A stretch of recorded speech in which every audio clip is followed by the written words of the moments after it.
Let's get ready to rumble! Making his...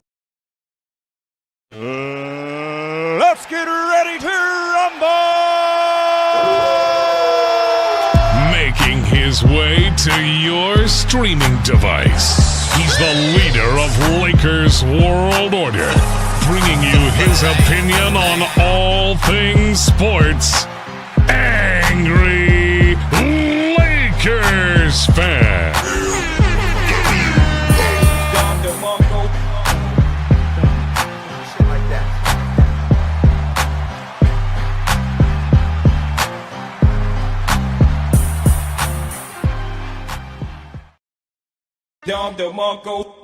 Nobody does it better.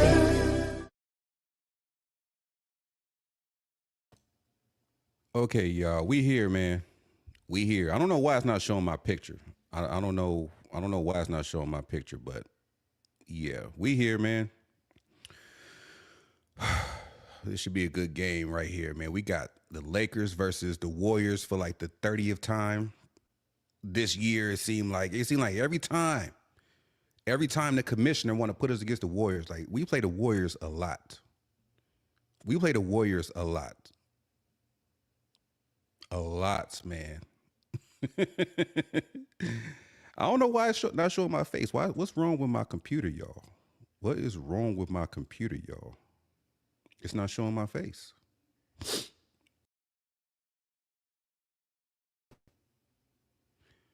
Yeah, I don't know. It's still not showing my face. But we here, man. There we go. There we go. There we go. Now it's showing my face. There we go. We here. We here.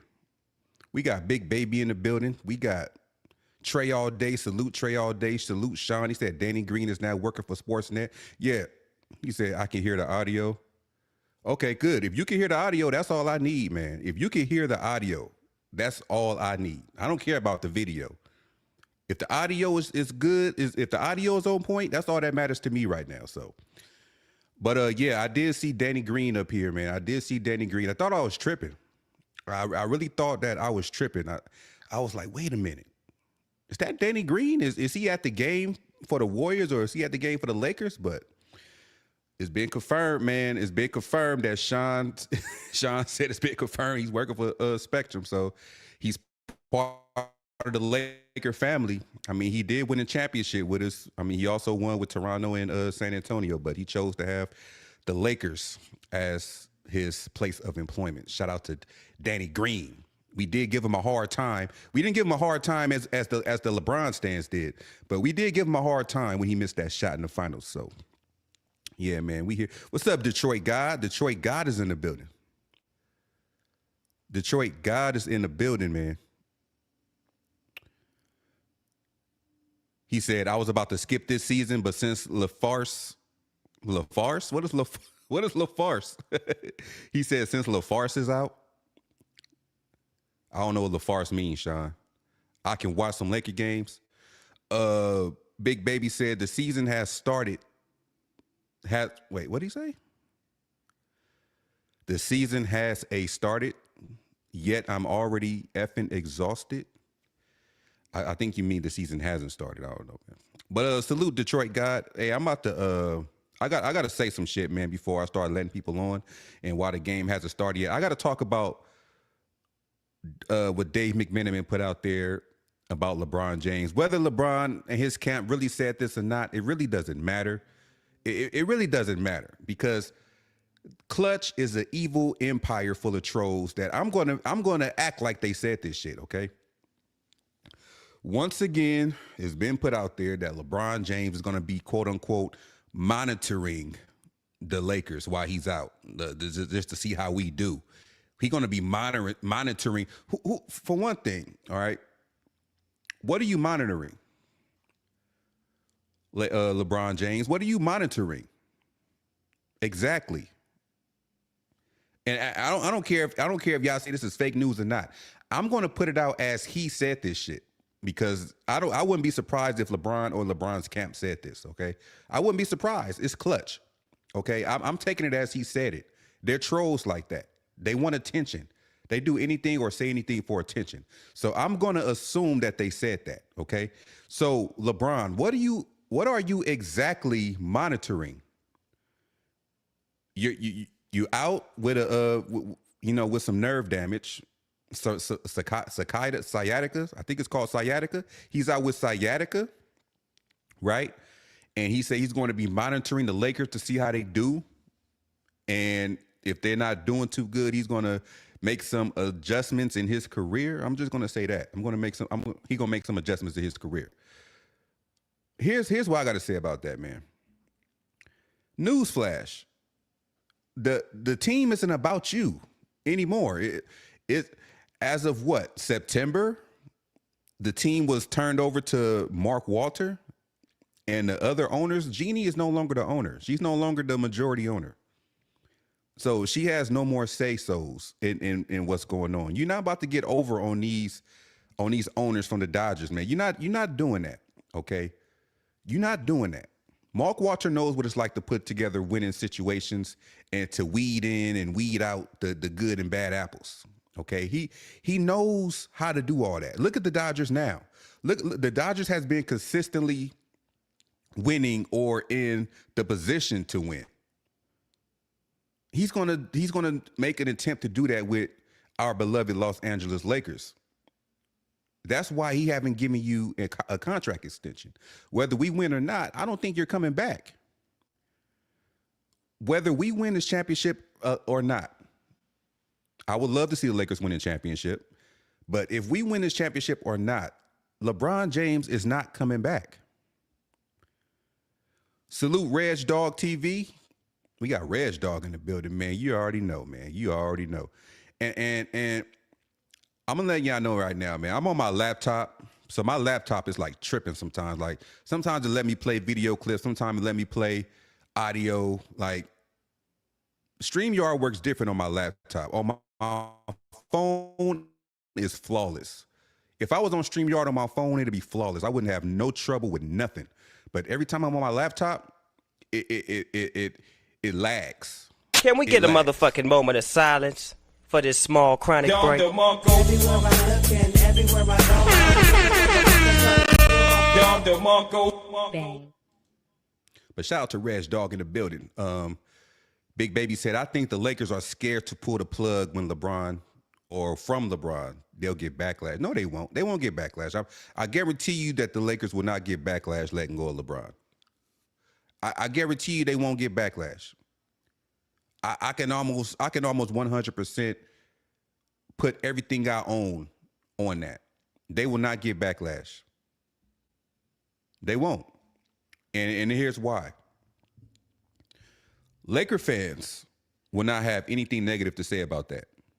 It'll only be Clutch Sports and his stands. And it's crazy because a lot of his stands, they actually want to be gone. They actually want to be gone from the Lakers. They don't want nothing to do with the Lakers anymore. I'm seeing it on Twitter. Like a lot of his stands want him to be gone. A lot of them want him to go back to Cleveland. A lot of them want him to, get away from quote unquote Rob Pelinka. And, they want him to get away from this situation. More so because we do have Luka Doncic and they know that LeBron James is no longer the man. So they really want him to be in a situation where he'll be the man.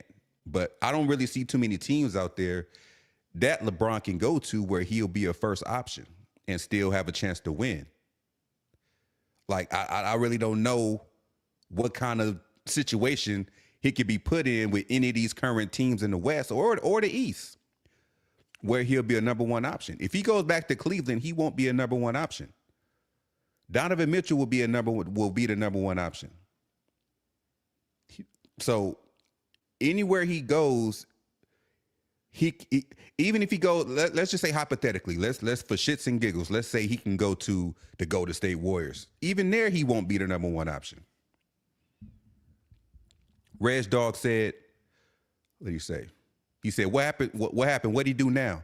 I'm out the loop. I've been watching the Dodgers and my Steelers. Yeah, shout out to our Steelers, man. We 4-1 in the AFC North. Shout out to them. The Dodgers, I haven't been watching too much of the Dodgers, but yeah, man, Reg, dog, I'm gonna put you up to speed real quick. Clutch Sports and LeBron James came out and said that while LeBron is out due to his injury, he's going to be monitoring what the Lakers do and don't do. That he's going to be monitoring these next 3 to 4 weeks. He's going to be monitoring the Lakers. And I'm to the point where, like I said, I'm to the point where I don't care if it's true or not. I'm taking it as him and Clutch Sports said this shit because they're known for, being trolls, and they're known for being what's the word I'm looking for? They're known for being trolls, and they're known for wanting attention. So I'm taking it as they said it. I am taking it as they said it. So yeah, it sounds threatening. Yeah, it is. It does sound threatening. It does sound threatening. I turned my mic up a little bit, y'all, so y'all let me know if y'all hear hissing or background noise or something. I'll turn it down a little bit. But the game has started, so I'm about to start letting people up here. I just want to get that off real quick, man. Pause. I'm about to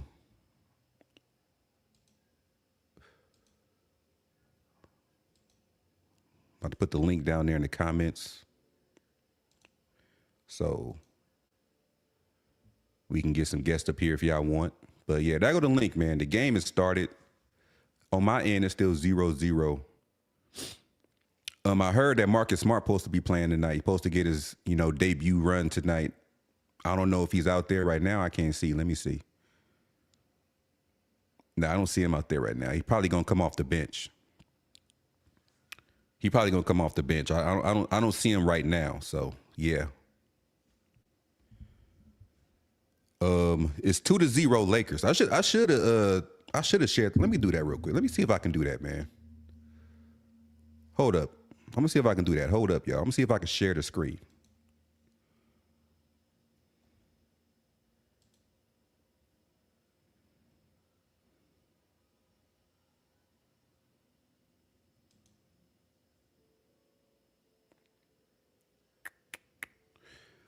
I'm looking for the Lakers. Okay.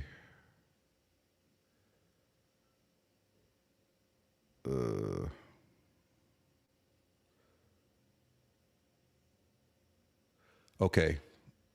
So let me come right here and let me see if I can share the screen. Yeah, we right there.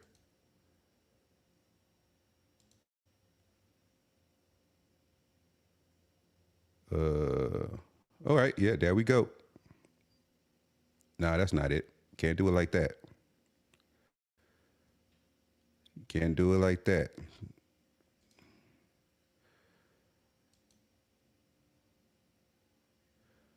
All right, yeah, that's better. Let me take this off the screen, man. Let me take that comment off the screen so we can see good. Let me take this banner off the screen so we can see good. All right, there we go. There we go. Oh, we got Big Baby right here. What's up, Big Baby? What's up, man? The season hasn't even started yet, and I'm already exhausted by LeBron James. Man, aren't we all? Yeah, because what I don't understand is he had this injury since July, August, but he's over here dancing on Kaios in that stream and dancing at parties, and it's like that pisses me off.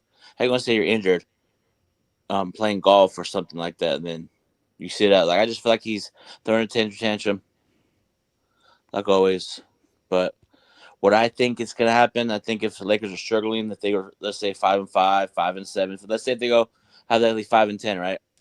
You're gonna start to hear rumors about LeBron. I just feel like LeBron is just saying stuff, just to say stuff. He wants the attention, bro. Because it's Luka's team, and LeBron realized what can I say to give me the spotlight again? It's Luka's team. Oh, I'm gonna watch the team throughout the season, see what they do. Now the spotlight's on LeBron again. Like, as far as like because it's Luka. It's all about Luka. Everything's all about Luka. Now it's about LeBron now. As soon as David Mann put out that stuff, I think Rich Paul told him that behind the scenes. I think LeBron and Rich Paul and them, hey, David Mann, go say this. I got you. That's just how I feel, man. And that's how I feel, man. That's why I said I think I think a lot of this is really something that they said. Like I seen people on Twitter saying fake news. He didn't say that. Dave McMenamin is lying. He wouldn't put out no shit like that. That's all true, man. In my opinion, that's all true. Yep. I mean, it's just one of those things where, and that's the thing too about like people are so afraid in the media to critique LeBron because it's like they always got to mention he's 41 years old, 23 in the league, has nothing left to prove it. Then that's when they criticize him. They say his accomplishments first, and then they critique him. Just if you're doing something not supposed to be doing, if you're doing something that's not right, call him out. You feel me? But it's just this. Everybody puts this prestigious thing on LeBron. Oh, he's like kingdom of this league. He can't do no wrong.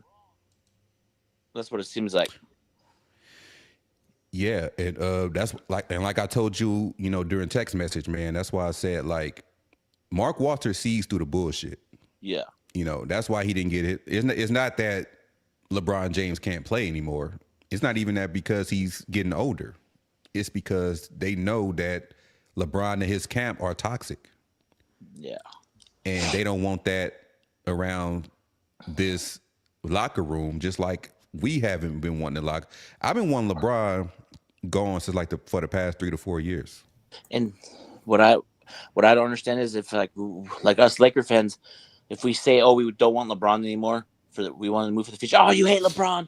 What is your problem? We're just done with the LeBron experiment. We're done. It's only one championship out of it. You know what I mean? It's time to move forward with Luka. And I feel like a lot of LeBron fans are scared that it's the Luka era now, and they don't want to admit that, okay, it's Father's Time's undefeated. You know what I mean? I just feel like this season, stuff's been happening. DeAndre Ayton hasn't got chemistry yet with Luka and LeBron, but Luka's been playing Europe, which I get.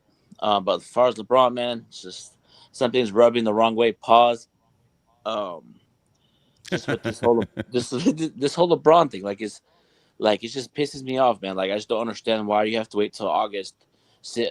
I'm injured out 3 to 4 years. Oh, I was injured in July and August, but why didn't you get rehab? Start rehabbing once you got the injury. Start rehabbing.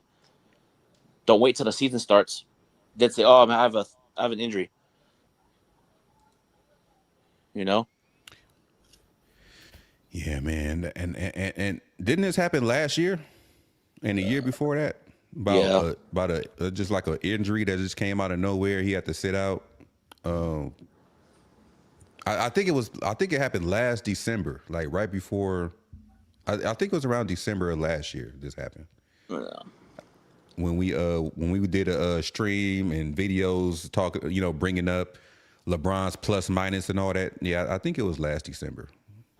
EQ, remember? Because I think we did like a Rush Hour episode on that. Yeah, EQ's the goat at the stats. EQ knows the stats, man. EQ, man. That boy EQ, man. He said, you know what? I'm not using my passport right now. I gotta dig in to these stats, man. I gotta watch the Dodgers, man. Shout out to EQ, man. Shout out to EQ in the building, man. He's like a Dodger insider, quote unquote, man. Shout out to EQ, man. If it's anything that we need to know about the Dodgers, EQ is gonna let us know.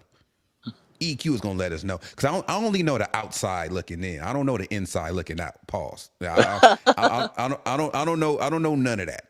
But the insider stuff, the Mark Walters stuff, wherever the case may be, a lot of this stuff I know because EQ puts us up to speed. So shout out to EQ. And speaking of Dodgers, EQ, are we still facing the Phillies? Is that Philly series still going on, or that series over? They're after Milwaukee. Are we waiting for Milwaukee right now? No, they're in Milwaukee. Oh, okay. Mm-hmm. And that series was short. Yeah, they seemed like that Philly series it seemed like that Philly series just happened. Mm-hmm. So it's like what, 3 to 5 games in baseball? No, the first round is 3 out of 5 games. Okay. So they passed the first round. Now they're going for the championship. Is the Seattle Mariners game still on? Yeah, they are. What's the score on that one? 2-1. Oh. Seattle. But yeah, man, just congrats on your second win, EQ. What you mean second win? What's up? What happened? What I missed? The Raiders got their second win. Oh, yeah, Tennessee. Yeah, we squeezed out a win versus Lakers all day Dolphins. Oh But boy, he's gonna be having a field day in that one. yeah, but Herbert got out of the pocket and they missed him. He threw it to McConkey. McConkey ran for a big play, and the game was over. But we got a tough task next week versus the Colts. They're 5-1. Yeah. But everybody's talking about Lakers are going to struggle. I don't think Lakers are going to struggle. We have Luka. Why is everybody panicking? LeBron's up. We have Luka. Like, I can see why if we just had AD and didn't have Luka. We have Luka. We have AR. We got Marcus Smart can play at a high level. DeAndre Ayton. We got guys that can hold the fort down for a while. But I think Luka's going to, make this team really. He's going to turn up. This is Luka's team. Let's see what you can do with it. I already know he's going to win. He's going to turn up. So here's my question to you, Big Baby. Yeah. Is it really Lakers fans that's panicking, or is it his stands? You're right. It's probably his stance. And then sometime in the media, like people like in the media too are like I got light when I was hated because I said what LeBron's doing is not right. Like I don't think he's people. I don't know, man. What they are. His stands are what they are since he arrived. I'm just tired. Oh shit, Sean's in the building. And I ain't gonna lie, man. I ain't gonna lie. Sean be everywhere. Pause. Like he be every channel I'm subscribed to. Sean is there, whether he's calling in or whether he leaves a comment. Sean is all through these YouTube streets, man. Shout out to Sean, man. Shout out to Sean, and he's got his feet up, popcorn ready, just watch the Lakers season with the fraud. Hey, I'm gonna be happy that we're probably gonna have a winning streak. While the cautionary tone there. So at least I can enjoy that for a month. Okay, Sean, you know who Kai Cenat is, right? The streamer. Oh yeah, I know about him. Bro, LeBron was on his channel dancing, like. Yeah, I know. Yeah, he was hooping. Yeah, he was. Bro, that's how you know he's fucking around. If you're shooting the basketball, laughing, I understand you can do what you want. You're a grown ass fucking man. Do what you gotta do, but stop wasting the Lakers fans' time, bro. It's your course as the Lakers run through, and shout out to Byron Scott. Byron Scott, you keep it real. LeBron does not deserve a statue. He don't. No, he don't. And not even his jersey retired. I don't care if you got us a championship. You have to do more to get your jersey retired. Not just one championship and almost. I'm telling you, if the bubble if the outside the bubble, if there was no playing tournament, we would have missed a lot of the playoffs with LeBron. To tell you the truth, it's not necessarily the NBA. I mean, not necessarily the Lakers did that. It's the NBA allow it. Yeah, he can do whatever the hell he wants because the NBA allow it. But sorry, I'm angry. No, you good. I was gonna score. Counter. No, well, not counter, but tell Big Baby. Like I was one of the ones that actually didn't care. Like I was 0% for the statue. He don't deserve a statue, but I didn't mind him getting his jersey retired. No. But the thing is, he's too much of a troll to have that jersey retired. Like I don't want that up there. No, for me, man, I just feel like it's all like just the toxicity from their fans and just how they baby this motherfucker.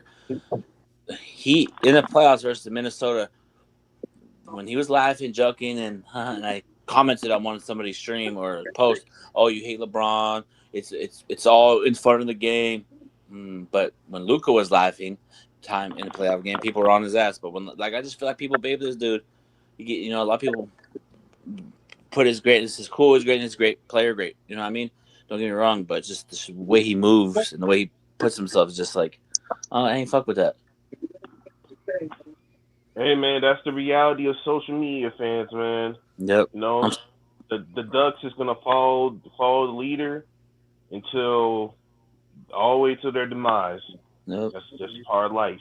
But You know how they got the IWC, the Internet Wrestling Community? It's the IBC with the Internet Basketball Community. oh yeah, man, it's crazy, man, how the season's coming upon us, and Luka got the extension. Oh yeah, that speaking of that extension, I heard LeBron was upset that Lakers didn't give him an extension. Do you know why they didn't give him an extension? Because they want to move forward with him, move on from him. Usually, if you don't extend your person that's under contract for one more year, you don't extend him. That means they're gonna be okay. LeBron had enough. Goodbye. Also, to Austin Reeves, just count too.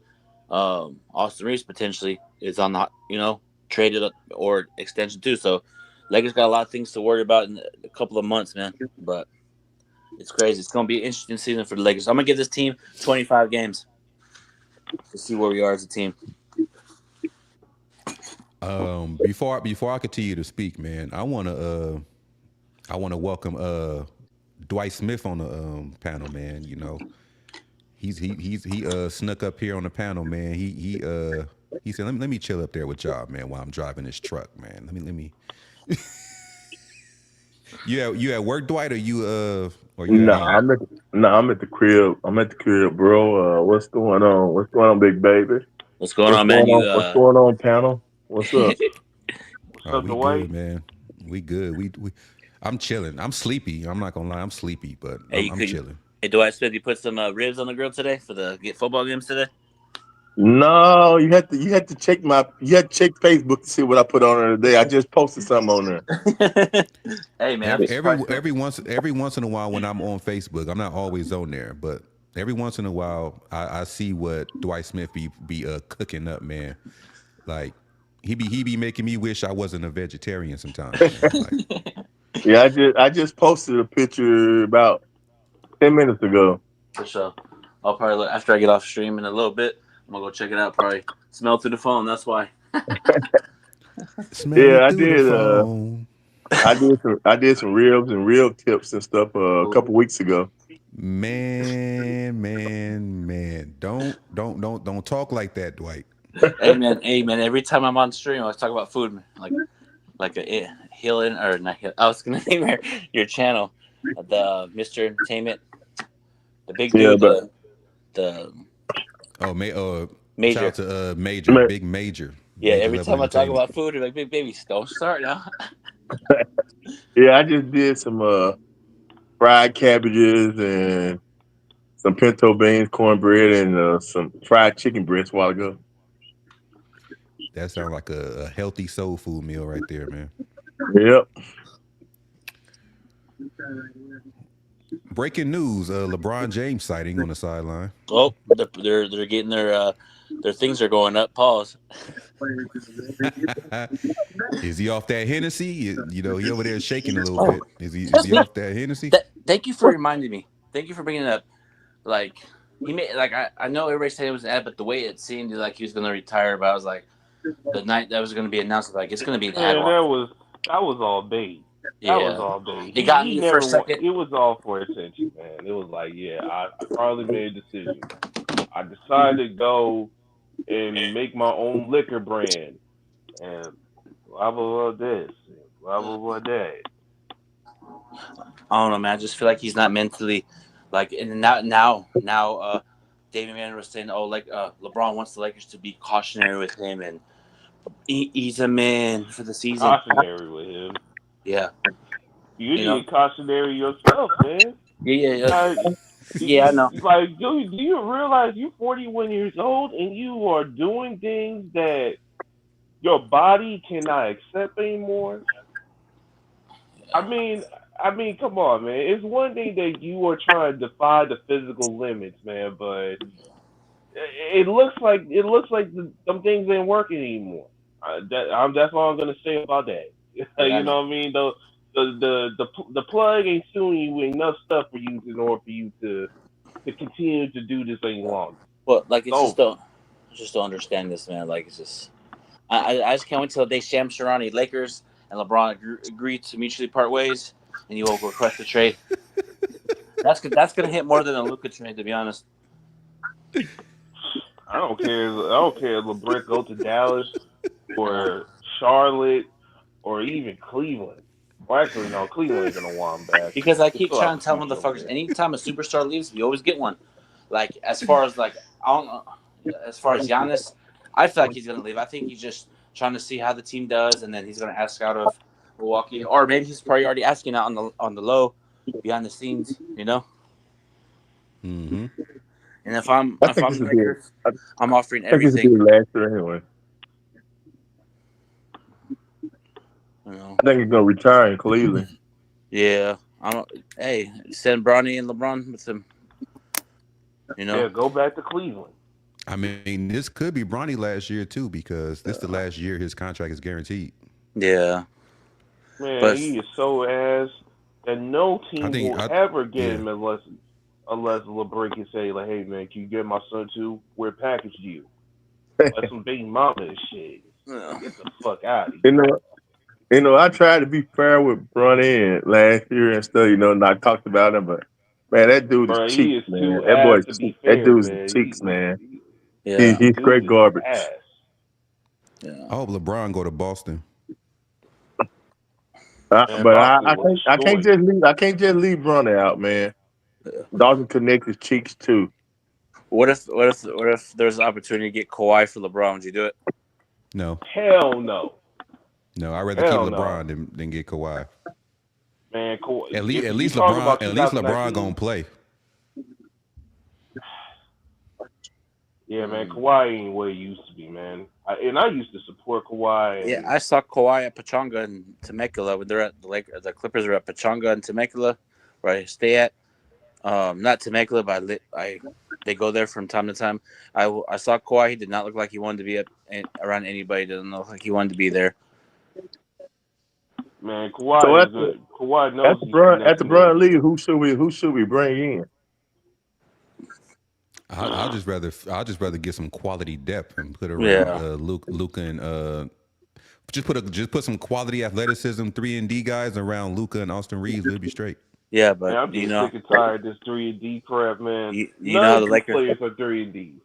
Lakers are. They don't like to do that. They like to go. They're gonna probably trade for somebody. Cause I think we're bringing back Austin Reeves. I think that's a given. Well, that could change if somebody comes available. What I mean. You never know. I hope somebody do come available. It may be Giannis. They don't look But if Giannis nothing does looking become good over there. available, you can say goodbye to that because San Antonio has more assets.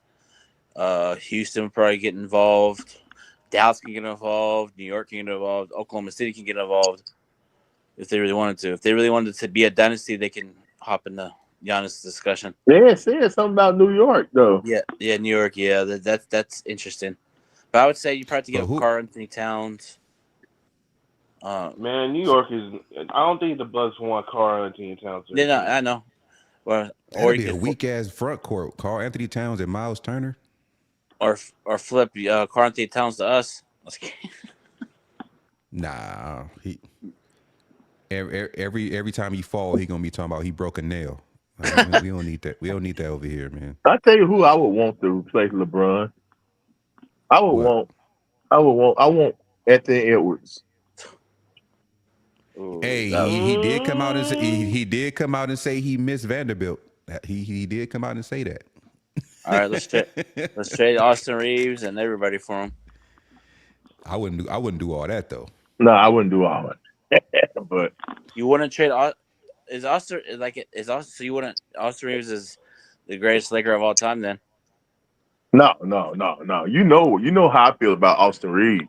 I know, but when I put up a poll a couple of days ago on Twitter, should the Lakers trade Austin Reeves? They're like, no. I'm like, damn, like he's talented, but it's like if you have an opportunity to get somebody like Anthony Edwards, then you have to put him up in the package. Well, I mean, that's the the thing. reason why If you traded But Austin Reeves for Anthony Edwards, what's Anthony Edwards' salary? EQ, where you at? just as much as child support, man. Damn. What is it about what about probably about 35 a year or 40 a year or something like that. wait a minute. So y'all Bro, want he's Anthony like Edwards? 50 million, I think. 50 the million. dude is a $200 million player. Oh, never mind. Y'all want Anthony Edwards, but y'all didn't want Zion Williamson. Come on, man. They both dealing with baby mama drama. Man, I He don't said, want Zion, man. Nah, man. Zion, It's LA is the place that 46, eats too 49, good, and man. 52. For sure. He'll come back It's being fat 46, again and 49, sell and some years. 52, Okay. and 56. That's way too much. ooh. 46, I mean, he did. 49, He's selling. 52, and 56. Talking about Anthony His Edwards. jersey are selling. His merchandise is So we selling. can give up. We But can give up. Anthony, We can give up Austin Reeves and Rui. nah, that's Nah, not That even won't add that ain't up enough. gonna to be easy. 46. That's not even That won't add enough. up Lakers, to you still would have to 46. build a team. No, You can't just get Anthony Edwards for like those two players alone. Like it won't No, add up to I'm talking about throwing. I'm talking about also throwing Connect in there too. that ain't gonna work. His values went down, bro. I hate to say that, OG, but his value has went Yeah, down boy. like drastically. Angry, I'm gonna load up from my iPad. I'll hit you back. Pause. Okay. I'm going to get off here and go into my iPad and come on the live. You can't just say That was that worse than before what you said saying the first. other stuff. Hey man, get your. I ain't gonna lie, y'all. Just say you about to change destinations. I'm about to change destination. Hey man, we gotta get the roughness out before the season starts. We gotta get who? The roughness out before the season starts. What's that? We gotta get out all off the. Hey man. What are you talking about, big baby? Like all the pausing and like, hey yo. Yeah, well, I gotta stop coming. I guess keep it PG, I suppose, but whatever. Ain't gonna lie. I mean, sometimes you can't help what comes out your mouth. Pause. Yeah. I think the Lakers they got a backup plan. Like they do. They big plan is that the reason why they didn't get LeBron that extension because they trying to get another star. Like Yeah. Oh, they can 2026, bring in another star. They need the 2027. cap space. They need the cap space. Yeah, because it would be. I'll go ahead. Oh no, I didn't mean to cut you off, humble. I was just gonna ask, you or EQ, do we still got our draft pick this year? Yes. Yeah, they still got the draft pick. All right. Yeah, they can't use it in any trade whatsoever. No, I'm talking about as far as keeping it. We might find another diamond in the rough. Ooh, good shot. Yeah, they could keep it, but they can't move it. I'm just saying. Yeah, that's what I mean. I don't mean trading it. I mean, like, we might find somebody that can pair with. I get rid of it because I'm telling you what, college basketball is weak. No, you can't get rid of it because you already traded 25 and 27. Yeah, you got Yeah, but I'm talking about I would pair it up with a trade thing. You know. No, you got to keep it. You already. No, you we can't trade this one. You already trade 25 and 27 and 29, so you. We can't trade. We can't trade this one. No, nah. You can't trade back-to-back years. Oh.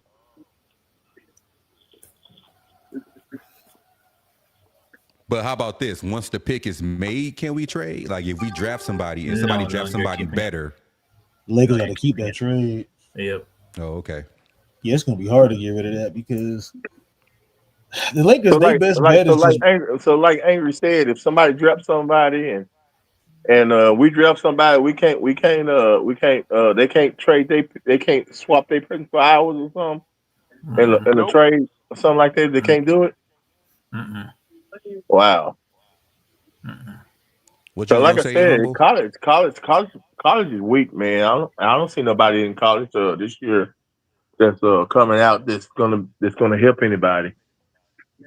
Man, college I really been weak don't. for a decade now. But like outside the men's, the women's basketball in college is weak, been weak,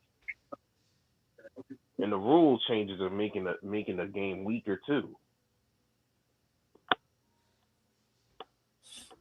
Man, I think the Lakers, they best bet honestly is just building through the draft around Luka and then get like some like complementary pieces around Luka and shit like that, just for them to like contend. Because it's like the era that we in right now is like it's hard to move. It's accidental basketball, so a lot of these teams. It's hard to move anything. Yep. Yeah, it's hard to move anything. We seen what OKC did this summer. Like they barely could even keep like the team they had this past season. Like they just won the championship. Yeah, they could barely keep their picks too. Like SGA literally had to take a freaking pay cut. He could have got way more than what he was offered. Like he was looking at like projected like almost $400 million. Yeah, Jalen Williams and Chet Holmgren. Mm-hmm. Wait, who was getting that much? SGA was looking to get like $370 something million. Yeah, he was getting $70 million a year, but he took the pay cut to get Chet. So why is Luka not playing no preseason? Because he played Slovenia ball. I'm just saying he get. If he's not hurt, I can't see why he can't play like maybe a couple quarters in one game or something. You know what I'm saying? Because I think the reason is because he played the Eurobasket, so he has to take a break. Yeah, and his new owner is very cautious about his investment. Because he played damn near the whole summer in Eurobasket. Because I was listening to a podcast and somebody was saying that him and DeAndre Ayton, they hadn't even practiced together yet. Nah, they haven't. And I'm sure DeAndre Ayton is ready. He's ready to get on the court with in Luka. this game right now. Look kind of serious. I was going to be a disaster. Looking decent so far. To be honest, I got the game on, but I just ain't been watching it. I've been looking at the score on the screen and talking to y'all. Say what, Vanderbilt looked pretty good this year. He do. I like his hustle and his defense, man. Like I think if he keep playing like that, we can do things. If he can help DeAndre Ayton, with the rim protection and all that type of stuff, we'd be that much better. Because he's already a good rebounder like Ayton. So if he could show that same hustle, good shot by DeAndre Ayton. Little mid-range shot. When's the last time we seen a big man shooting mid-range shots and making them? Pau Gasol consistently. I like Ayton game. You know what I'm saying? I really do. I do too. The only problem is his attitude and his motor, but his skill wise, he's good. Yeah, I said that last year. His motor is. I said his motor ain't where it needs to be at, but skill wise, I like his skill wise. You know what I'm saying? Mid range jumper and stuff like that. He's deadly on that. You know what I'm saying? But his motor wise, he's not a real athletic player and get up and down and get up and bang with you and stuff like that. He's not gonna do that. Mm-hmm. But I think it's just all like it's mental with him, and he needs like the right kind of guys like Luka and the CP3s of those type of players to really get him in his spots, because his game is predicated on lobs and he needs spacing because he right, humble. That's why I'm saying it's a mental. I can't understand him and Luka not practicing together to get a feel for each other because that's gonna be happy. That's gonna be happy to set up right there between him and Luka, setting him up for lobs and stuff. Mm-hmm. Yeah, Humble hit it right on the head, man. Pause. He works way better with a play. His best year came from when he played with Chris Paul. Like, if you really look at it, he played better when Chris Paul was feeding him the basketball. So he needs that playmaker, and luckily we do have him in Luka Doncic. Even Austin Reeves can be a solid playmaker. But him and Luka gonna do some things. I can already see it now. He gonna be that much deadly when he's sharing the floor with Luka. So what do y'all think about Jake from State Farm?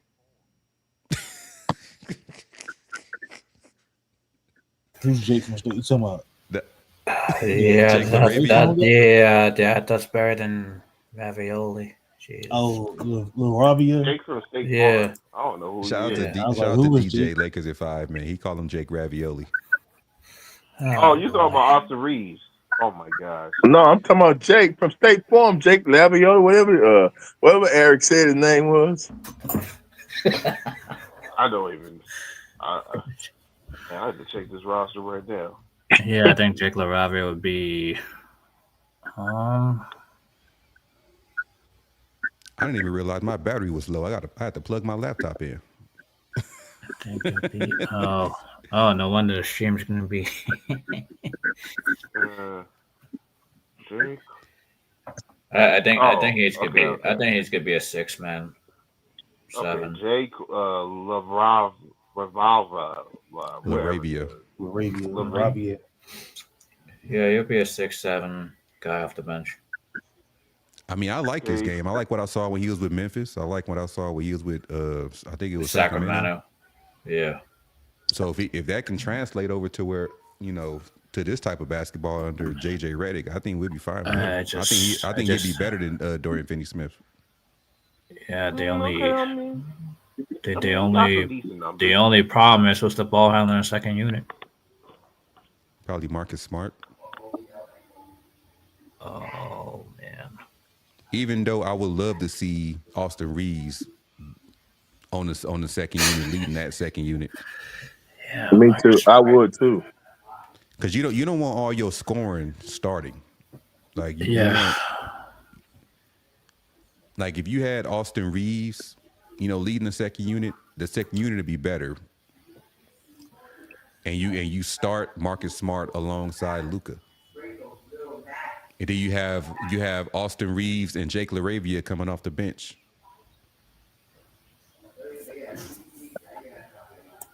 I would do that, but I don't think the coaching staff has the guts to do No, that. they not. JJ's not gonna do it. The only I thing would that's going to definitely hurt the Lakers long term is like, and I didn't mean to cut you off, is injuries and defense. I've been saying this for like the last couple of weeks when we was all in the group chat. I was like, that's the only thing that's going to like hold the Lakers back is injury and defense. The offense is going to be there. Luka, he's an offensive juggernaut that get in the spots. It's all about pace with him because if you play at his pace, he got you where he wants you at. If he plays fast, it's like a mind game with him. Him and Joker are like the same kind of guys in the sense. But defense is what's going to like be my only concern with the Lakers. Well, it depends on how long they put out there.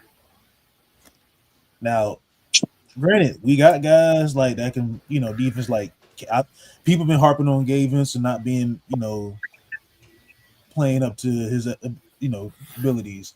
But I think Gabe Vincent can be solid with the Lakers, bro. People, I'm not advocating, capping for him or not, but people have really been, and even on DJ's channel, like people be like, "Oh, we need to trade Gabe Vincent. Oh, we got to trade." I'm like, bro, don't trade a guy that they don't have that. He doesn't have that much value right now, so you might as well see him when you get. He was solid in Miami because he was comfortable. The lights might be too bright for him, but I think this will be a season where I think you have a breakout year. No, I just think Vincent's. Vanderbilt can play defense. I just think Vincent's expectations are not that high since he was a G Leaguer to begin the year, and then he landed in Miami's bench. He didn't expect to be in that type of rotation. Yeah, I think him coming. Yeah, I agree with you. Like him going to like, him having like that year where they just pretty much just went, bananas in that whole playoff run. Like you beat the first round. Second round, who they played? They beat the Bucks that year. Yeah, they beat the Bucks the first round. They beat Boston. Like, and I'm just trying to think. Like, they ran through the whole East. And they beat Philly. Yeah, they beat Philly. They beat Boston. They beat Milwaukee. Three powerhouse teams in the East. And it was crazy. They weren't even supposed to make the playoffs. That's what I'm saying. Like Gabe Vincent's expectations weren't that high. Duncan Robinson, like I want to see more. I want to see more Arkansas boy. Oh, just seeing like guys like Vincent, bro. Like I hate people that like put him down and stuff like that. Like You put him in situations where like he's supposed to be like the 7th, 8th man on the bench. Lakers put him in, plugged him in. He's like down to the 6th man. Yep. And that was So you're gonna see stuff like that's gonna happen. I mean, when players have bad games, fans be wanting to throw them under the bus. They did the same thing to KCP. man, Kyle Kuzma, Schroeder. And KCP is one of the guys that a lot of Laker fans are crying to have back. Right. Yeah, Laker fans would love to have KCP back. Shout out to KCP. Montrezl Harrell. Yeah, Trez, which I didn't think he should have been on the Lakers. He should have just stayed over and across the hall. Danny Green. Danny Green was another one. The problem with Montrezl Harrell is he just wants to play center.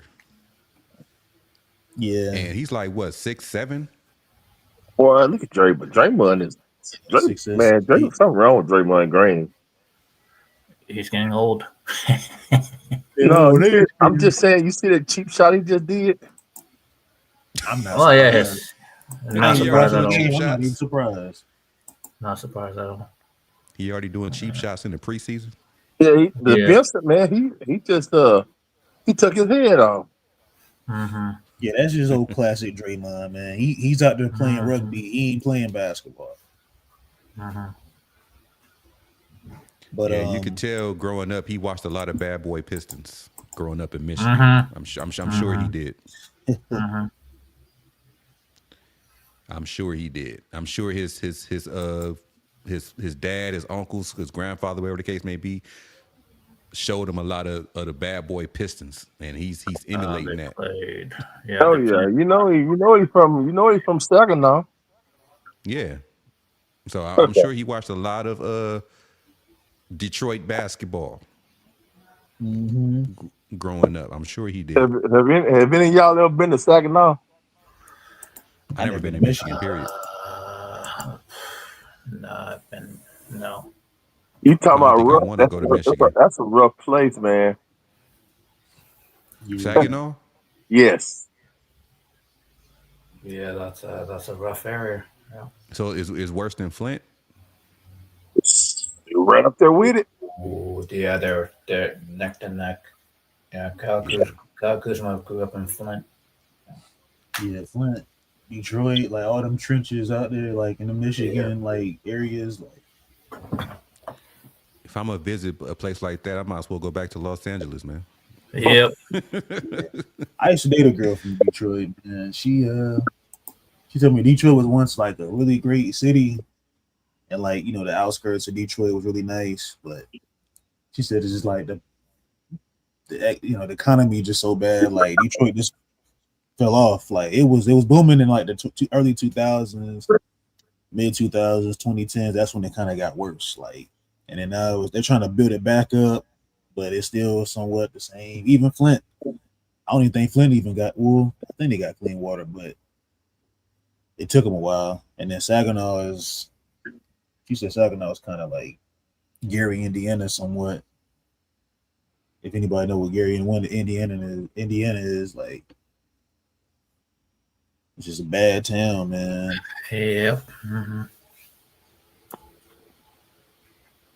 We got your girl balling. The Midwest is rough. He said they should kick LeBron out the building. Dylan Presley. They ain't gonna do that. They want to show that the Lakers front office want to show people that they have class, and just let LeBron and his camp be clowns. Yep. Man, fuck class, man. Get that bum out of my team, man. That nigga came out of nowhere talking about fuck class. I'm just like, you're like, class? I don't know Sean was still up here. Yeah, I'm still up over here. I was scrolling up my phone. But damn, class? How much class do we have to give him? How much more class? He got $52 million. We got his bum son as a Laker. How much class does this man need? I don't even know, man. I don't even know. I can't even tell you. I wish he has the class to know that, you're 41 years old. You're not needed in the basketball team. So how about retire? But No, you want everything all your own way, man. Like, man, I deserve better treatment because I'm here. I was like, bro, you know how much you got better treatment than Kobe Bryant is prime. How much class do you need? Talking about class, hey, bro. Whatever, man. It's like this dude always be complaining about anything and want everything his own way. Whatever, man. I'm done. I'm done. Yeah, Dom DeMarco. I get where Sean coming from. Like, it's just when LeBron James, I just feel like he's not like. I mean, I don't know. I wouldn't say everything was given to him and shit, but it was just like LeBron came to LA. I don't think it was never about like winning championships with him. Like it was like kind of accidental, if that makes sense. Like, yeah, I brought AD and stuff like that. Yeah, I got the Lakers a championship. Now I can just chill, hang out. When the Laker lore has never really been about, oh, we just gonna win this one ring and we're content. It's always been, what's up? Do you really think that any other team outside the Lakers will give a 40-year-old man $52 million and bringing his bum son in the league? No, I don't think they'll do that. Thank you, bro. So we did as much class as any person say. We actually did more. I think we overachieved when it comes to class. Mm-hmm. Sure, we looking like the UK. You know what I mean? Having table manners and shit. We have our forks and knives. The plates is looking clean. Everything looking gorgeous. The table is so well mannered, and you still complaining. You still complain. That is the reason why people actually hate you, LeBron. That is why. Goodness. I just think LeBron, like, a lot of people don't like LeBron because he comes off as kind of fake. And they always say there's two types of people in this world. LeBron fans might be the people that, winning going to the big dance is, oh, I got there, but I didn't win.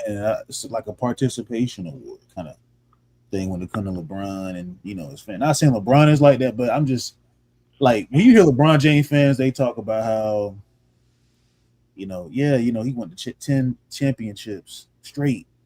Well, did he win 10 straight is the question. When Mike went to the big dance, he won.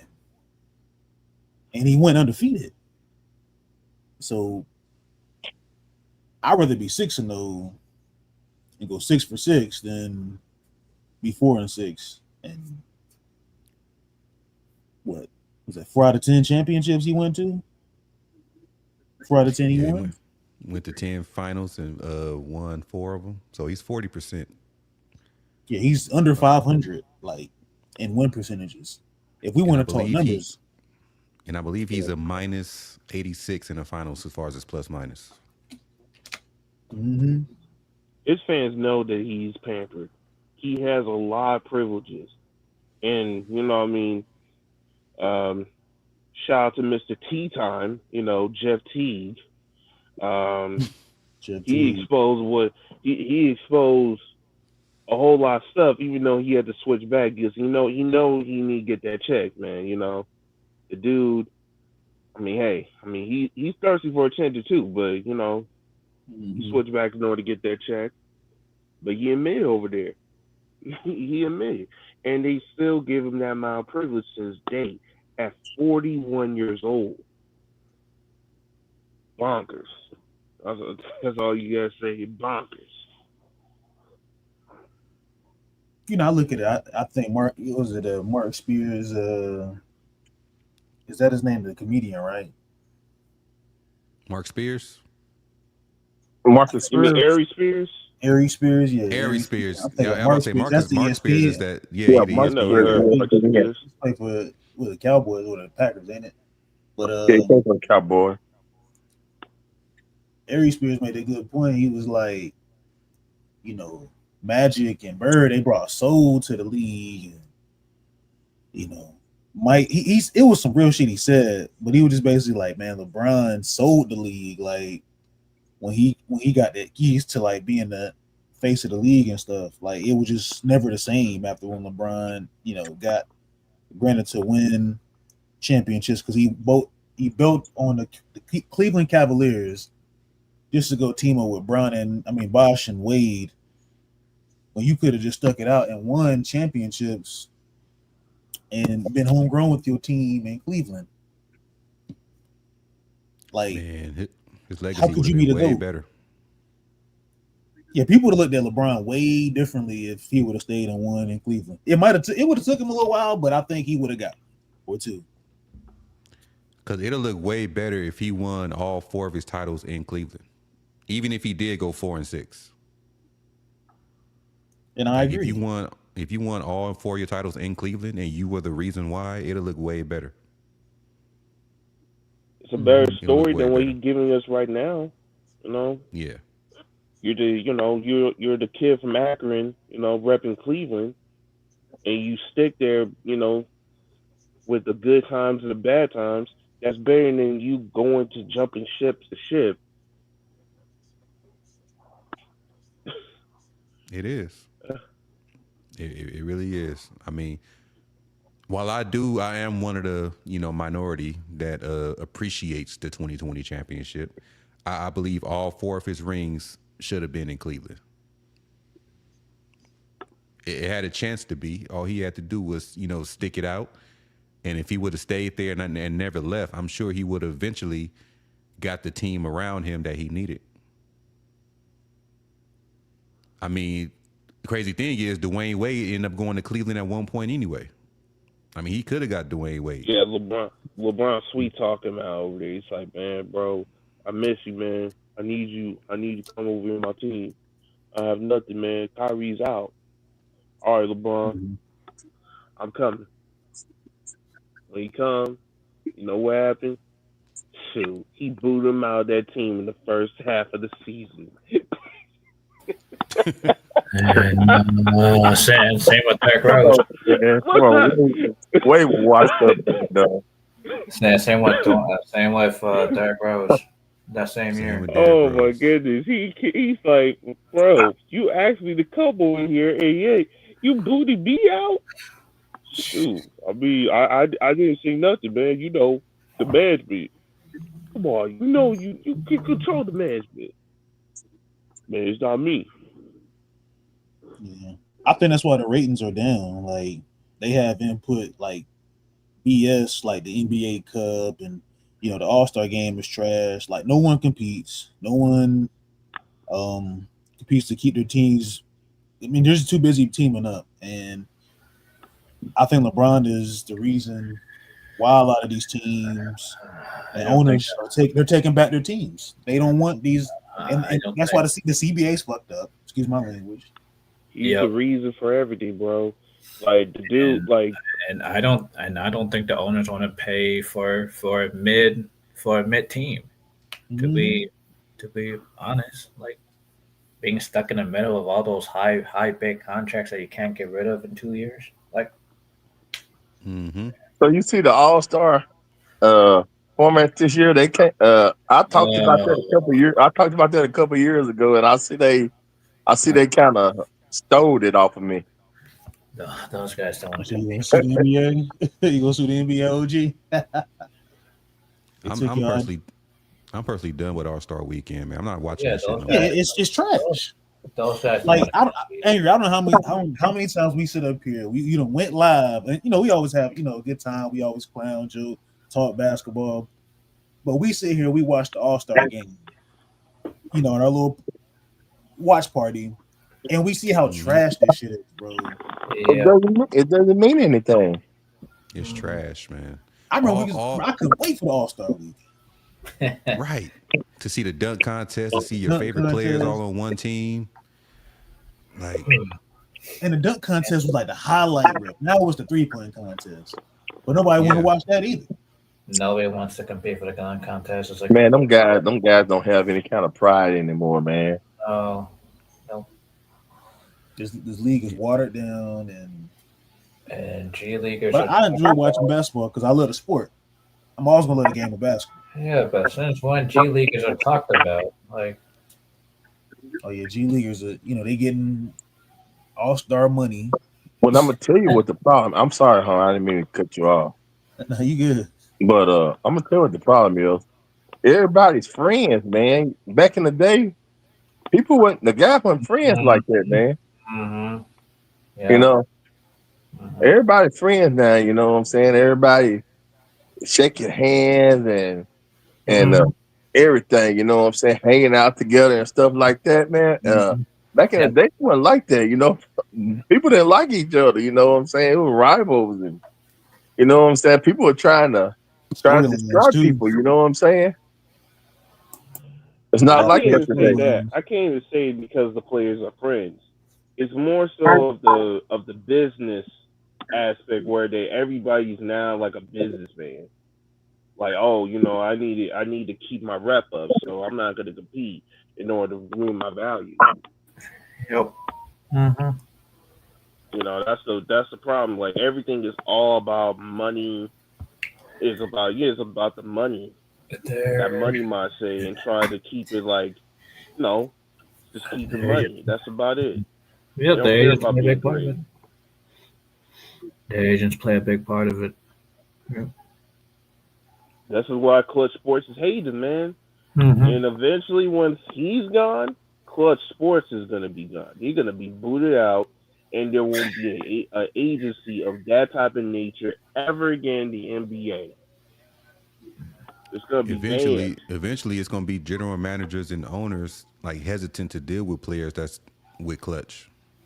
Mm-hmm. Yep, because they have, in my opinion, while it helps the players to get more money, they over-abuse it. They over-abuse the level of mid-level players to have big money like that. I shouldn't expect a guy like what's that guy's name? Shoot, a bum player that I could just use the example. Ben Simmons. I mean, he is a bum, but he's already in the stride. I can't use him. I can't even use him. He's about to be out of the league. You gotta be something that we already know who's a bum, but no one really talks about him that much. I could just use a guy, a 10-point or 12-point a point game player who's expecting to have $50 million, a $50 million contract. In real life, you ain't supposed to give a guy who only scored 12 points $50 million. But if you're working with Clutch, you're gonna get towards that money. Same thing with guys who probably score like 17 points a game and expect 120 million. I'm gonna tell you a story though with that, Sean, with Clutch Sports, right? I heard through the grapevine, and this is some close ties I know with somebody that is with a professional team, and they got a player that is signed. He's a Clutch client. He was just like, he's a close friend to Nerlens Noel. And Nerlens Noel, remember, it was like a little debacle with Nerlens Noel and Clutch, how he was trying to get out his contract with them because they weren't helping him. It was something going on, but it was like some friction between like Clutch and Nerlens Noel. Mm-hmm. And one of the players was hesitant of signing with Clutch because of that, because he was so close with Nerlens Noel. And I think they've kind of had like a falling out because Clutch had this funny business where Nerlens Noel wasn't getting paid, when he was supposed to be being paid for it. And I think that the player, he's still with Clutch, but they said he was hesitant of signing with them because of his relationship and ties with Nerlens Noel. But this is what I was being told, is that Clutch could be losing some players because a lot of these guys that are signed to Clutch, and are clutch people is because they're Mm-hmm. fans of LeBron James. Mm-hmm. It's not because of they need an agent. I mean, any player professional can get an agent. They can go sign with a really professional agency or whatnot. But they signed the clutches because of LeBron James. These guys are fans of him. But some of the players that have had dealings with them have seen how there's favoritism within the whole agency alone. And of course, Yep. the number one guy that gets all the love and praise because he's the king Mm-hmm. is LeBron James. So, clutch sports. Yeah, but some of these guys are not getting paid. Like, even though they're with Clutch Sports, like Gary Trent Jr. is not getting the money he used to get. Guys like that's a good pass. Colin Sexton, I believe. Torian Prince, like, I mean, Nurkic is getting paid. Like that's a trip. But I'm just saying, like, some guys don't get paid like they thought they were. Ooh, my fault, man. Go. I'm sorry. I was watching a little bit of Denver and Clippers game. Mm-hmm. Clutch And, Sports like- had influenced the CBA to change rules so these players will never get those contracts again. Yep. Because all the favoritism for certain players on that that whole little group. And I think it's just asinine because players like, and that Nerlens Noel situation, like, it was so bad that nobody was talking about it. That's how bad it was. Yep. Like, I don't think no article, like big time sports articles, was talking about it. I think ESPN, they might have mentioned, but it was like insiders was like, yo, this is really bad. Like, this could really potentially, like, put like a stain on like the Clutch's name and stuff like that, their reputation. But tell you, some fans ain't be like, oh man, it's not gonna know well, man. Nobody cares. Like, bro, he's still a professional basketball player. Like, some players do care about their next contract. And they always got to be catered to one freaking player. Like, yeah. And just to clarify things, nobody hates LeBron James over here. Nobody. Oh no, I do, man. I do. I have a bone to pick with that. Outside of Sean. Yeah, outside of me. Don't just say like, hey, everyone else don't hate it except for me. I have a bone to pick with.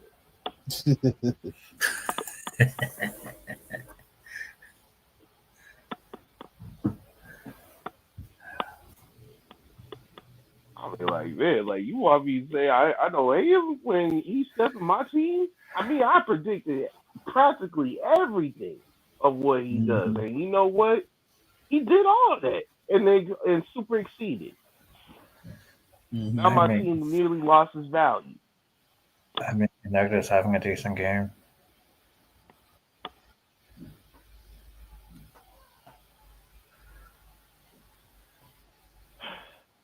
Man, this is. I think the NBA needs to reband gambling, man. They need to reband this thing because these fans are going too far with it. Yeah, with the whole FanDuel stuff and the DraftKings stuff and the underdog fantasy stuff. It's just like all these ads that they play during the NBA commercials.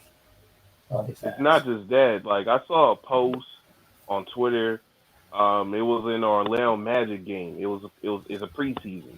It happened like I think yesterday or today. This dude was talking to Pablo. Was talking to Pablo. He's like, yeah. He's like, yeah, yo, bro, give me 2 more points. Give me 2 more points. He was like, bro, like, it's preseason. Chill out.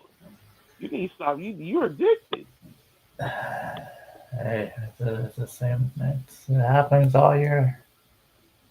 Not even it's not regular season or even the playoffs. You're betting on preseason. Yep. Preseason. That's what I'm saying. They're betting on preseason, which is crazy. And these fans ain't. Hey, to be honest with you, some NBA fans ain't shit either, man. Just like these players.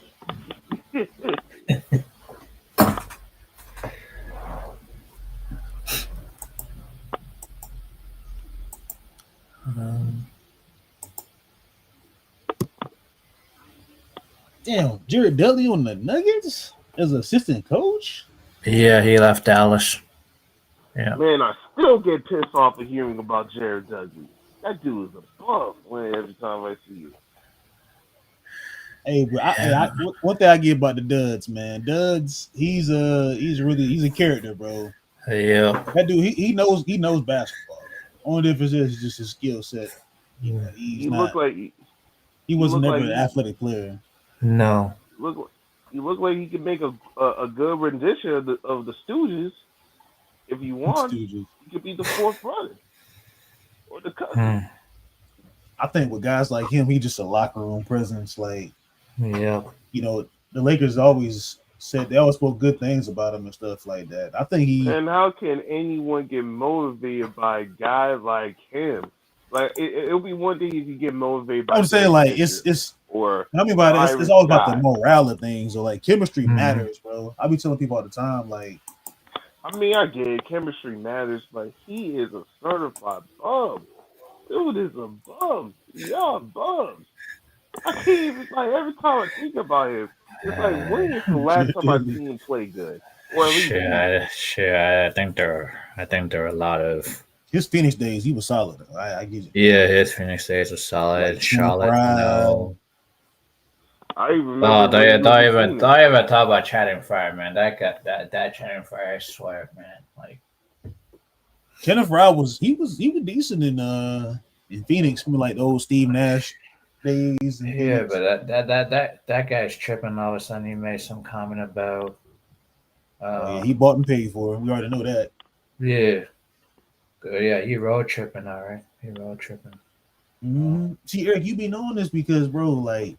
You see the little shit that these guys they talk about on their little podcasts and they interview, like, and I don't think it's fair, man, to like some of these players that's playing today and the former players that were never really that good. Channing Frye wasn't good on the Lakers either because he was at the end of his career, and he was traded. Him and Isaiah Thomas was traded for what? Nance Jr. and Jordan Clarkson. I was like,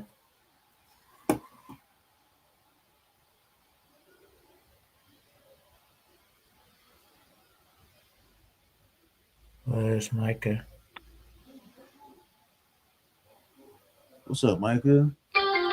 Look at the OGs. Now what, Micah?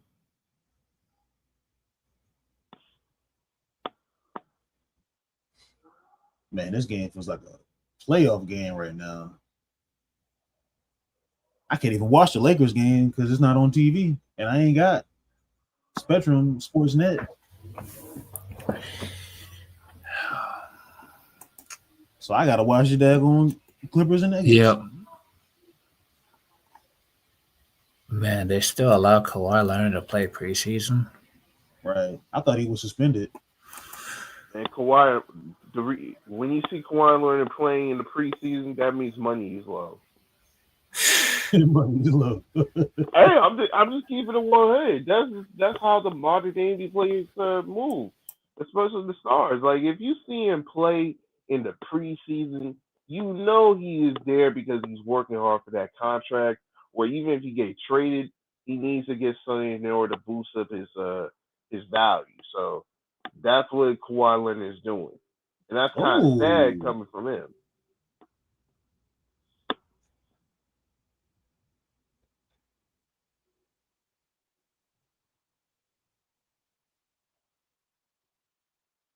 Yeah, I feel you on that.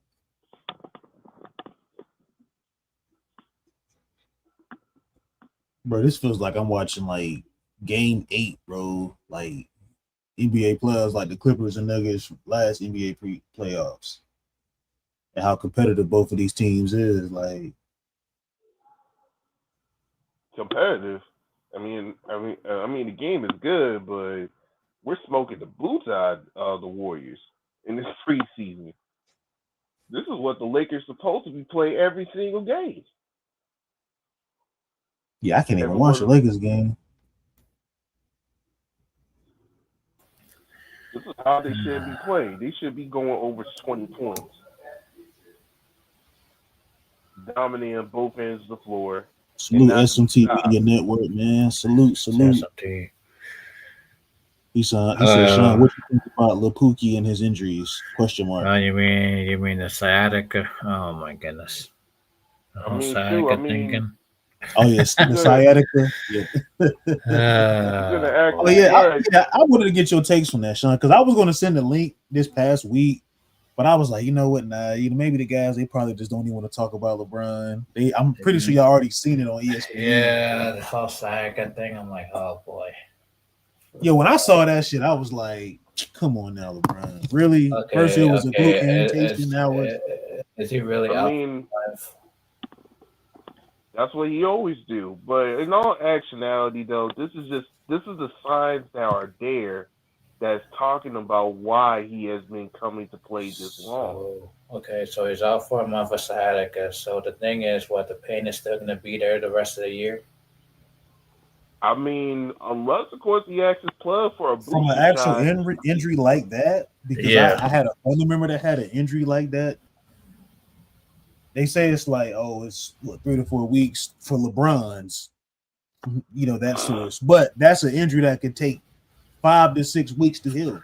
That's what I'm saying. Granted, Like, okay, he's out for a month, and then it's gonna go, right. and then it's gonna be back again. Like, granted, like my uncle. He had the nerve. I think he still has some pains in that area. Pause. But he said he doesn't have the LeBron doctors. He doesn't have the type of people the that LeBron doctors. Hey man, not the doctors, man. The plug. You know what I mean? His doctor is mostly bot, not somewhere he actually gets appointments from. Yeah, but he just I mean, like LeBron's treatment, like it could be sooner than later. But I think with that kind of injury, like with that injury that he has, he could be out for a long time. Yeah, if it's real, if it's absolutely real, he should get They say surgery. it could take like 12 weeks, bro. If it keeps on, lingering. Oh, the 10 to 12 weeks, and there goes the. But think about this, Eric. Hold on, Eric. Before you cook, bro. This is. I already see how the narrative is going to be. I already know it. It's already written in the stars. I could just see it like already like being panned out for ESPN, the fan base, the media, all over social media, even on YouTube. We're gonna have some YouTube cats that's gonna be like, man, look, LeBron is out, the Lakers are not playing good, or something like that, etc. We need LeBron back to save the season. Or it's gonna be like, well, we didn't have LeBron James. The Lakers had LeBron James, so they're just a bad team altogether. Like, basically, thinking like, oh yeah, LeBron still can play at a high level, and that he is still the reason for them to be, the Lakers to stay, the Lakers to be, basically. You already know how the narrative is going to be when it comes to if the Lakers are having a slow start and LeBron has been out, they're going to be like, well, the Lakers need LeBron James sooner than later. Man, if the thing is real, especially with that ass injury, then he should get surgery. But I know that it's not going to be real. I know it's not going to be real. So you're saying that he's going to be needing surgery? The dude is going to use other means in order for him to come back. Mm-hmm. Yeah, hey, I'm just saying, man. Like, I mean, the signs are there. From his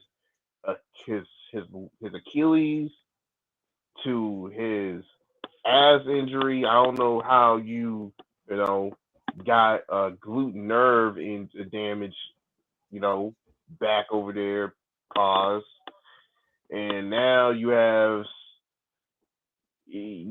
old man symptoms like scoliosis and and a lot of cataracts and shit. Like, come on, bro.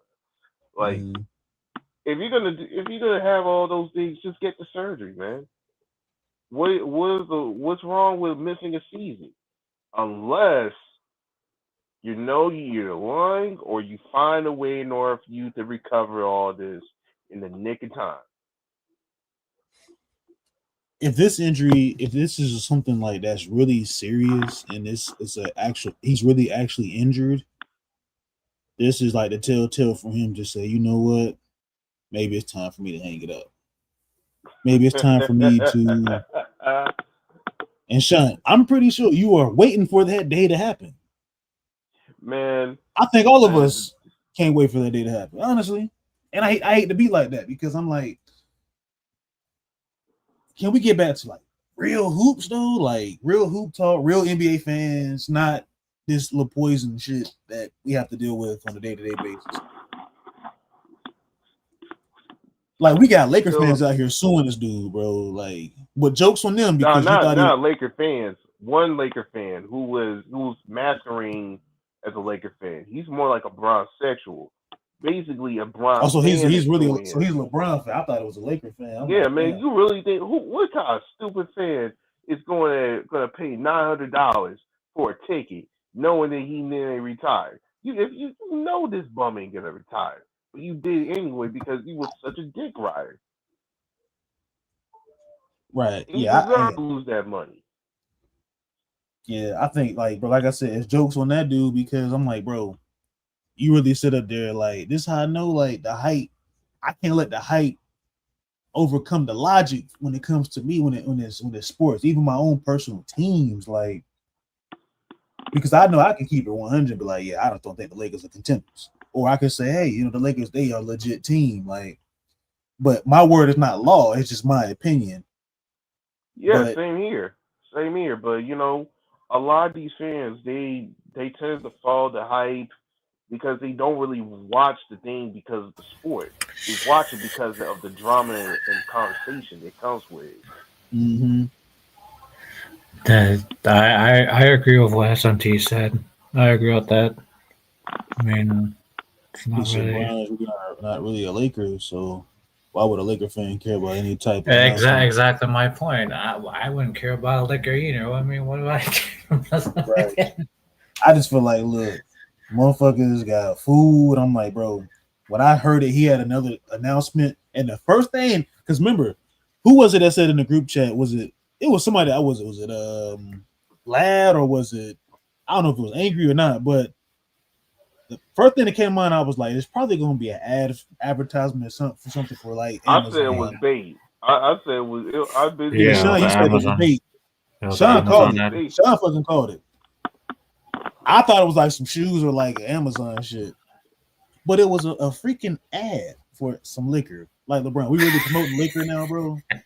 Like I knew he had like the tequila, like the Lobos, which it's not a bad tequila. It's actually pretty decent, but. Man, I got the Hennessy VSOP. And then I got the King. You guys could drink and have a taste of what the King tastes like. Oh, jeez, the whole drink. It feels like how much of a winner you are. It's like, bro. Man. All right, I'm back. I just want to say I appreciate everybody on the panel for holding the channel down while I was gone. I had to get food prepared. So I appreciate all y'all holding it down while I'm gone. You was preparing those mushrooms? Nah, man. I made some homemade mashed potatoes and had some plant-based meatballs, man. It was actually good. No, I wasn't saying that because of a joke, because mushrooms, they do taste good. No, hey, for man, real. Like you got to specify what type of mushrooms you're talking about. I'm talking about chicken in the woods. All right, good. You know, I don't want people to think we promoting drugs. You know, you Oh no gotta no no no no specify what no type no! of I don't mushrooms. promote. I don't do no drugs, but the guy who we talking about, he Oh, got plugs. He got plugs that I oh, don't even know. You know what Mr. Son had said? He said, "Man, I have the same dealer like he has." I don't know what to say, man. You know, I'm all natty. oh, I'll jeez. say this though, like Mhm. with LeBron, he promoting, that VSOP, like it's just not a good look, bro. Like you got children that No, follow you and stuff, and this is what it comes down to, you promoting this BS, and no disrespect to people that like, Hennessy or alcohol. oh, I have me a little glass here, and I'm not a drinker, but Would socially, you pay seven yeah, hundred it's, dollars it's, for some blood passion? oh my goodness. No, no, I no, don't even drink brown liquor no more. I used to. no, I don't mess with no. the brown liquor no more. Man, And LeBron think that if he drinks that while playing with Pac, he be looking so yeah, cool. brother, that shit got Man, a lot he'll of get the sugar in it, fuck out of man. here. yep. Yeah.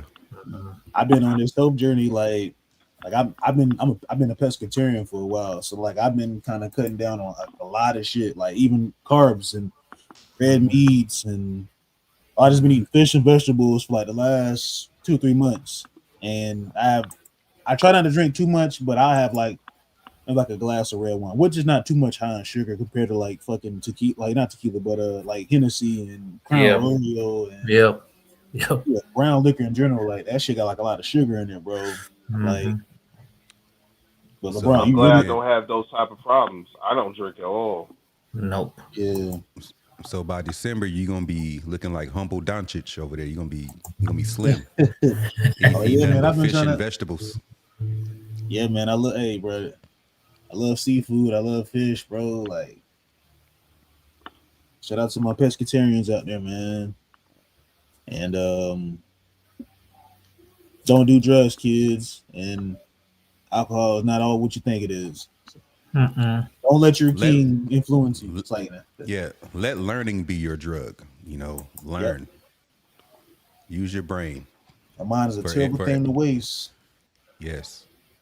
Don't use your brain trying to learn the TikTok trends and knowing every word to a Cardi B song, but you don't know how to count to 10. Like don't do all that. Mm-hmm. Man, hey man, I said that message for years, and they still doing it, man. They still going up and still being influenced by that saying. Hennessy though, that's just crazy. I mean, I'd rather hey, for LeBron to do like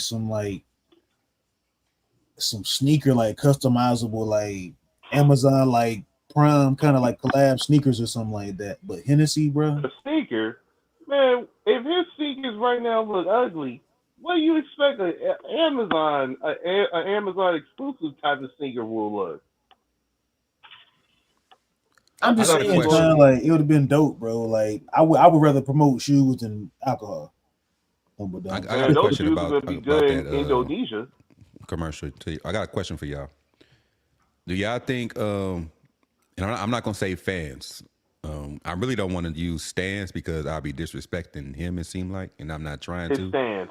It's the stance. because I'm trying to not go there with this personal player because I got him at 1A and 1B. Do you think the Jordan stands would have been shit talking LeBron if the commercial was a Gatorade commercial? You said with a Jordan No, thing, we talking about if it was a Gatorade commercial. Yeah, because you know how Jordan was synonymous with Gatorade. Do you think if Jordan, I mean, if Kobe, not Kobe, damn, if LeBron came out just like he did now, but it wasn't for Hennessy, it was for Gatorade. You think the Jordan stance would have been on him for trying to no, mimic? no, Uh, no. I'm gonna have to say no, and it's pretty simple. Nearly every NBA player has been in Gatorade commercials before. You know, yeah, or Gatorade has has like been the official sponsors. drink for the NBA since since the '80s. Like Michael Jordan ain't the only one going to the Gatorade commercial. AI had Gatorade commercial. Tim Duncan has a Gatorade commercial. Even some of these bum has Gatorade commercials. But I'm just saying, So everybody knows that, Jordan is the most iconic out of all of those people. When it comes to the Gatorade, when it came to even the fucking McDonald's commercials back in the 90s. When they was promoting the Dream Team. You might be a little too young for that, but when the Dream Team was, assembled, McDonald's took advantage of that. I don't know if McDonald's was a sponsor or what, but they took advantage of that. They had Michael Jordan in the commercial, in McDonald's commercials, and all that type of shit. Oh yeah, like the like Mike. I want to be like Mike. Yeah, those are always pretty dope. I mean, it's better than I respect that more than you selling poison. than they're selling over 1,000 bottles of Thug Passion for your fans to buy. Hey, McDonald's is poison too. I mean, it is, but the apple pie still tastes good though. I ain't gonna fret. Well, back in the day, he said those apple pies taste good. The apple pie still tastes good. Not right now, but back then it used to taste really good. They used to smell good to me. I'm not really an apple pie person, but they smell good.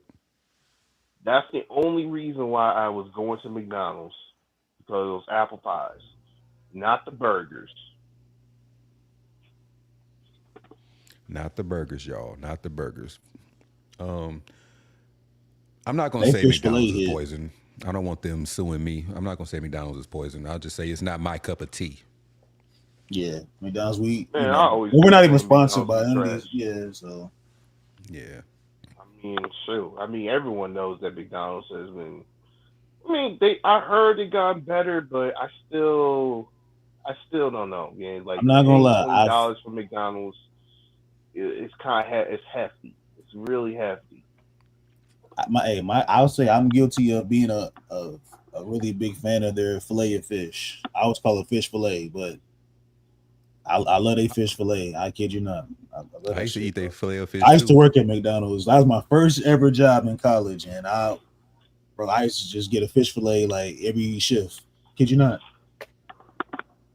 Yeah, we'll just get some fries. That's about it. I used to love their Big Macs. That's like the burger I got the most from there. Is their Big Macs and their McDoubles. I used to fuck with the McDoubles. Quarter pounders, nah. I really care. I never really ordered that.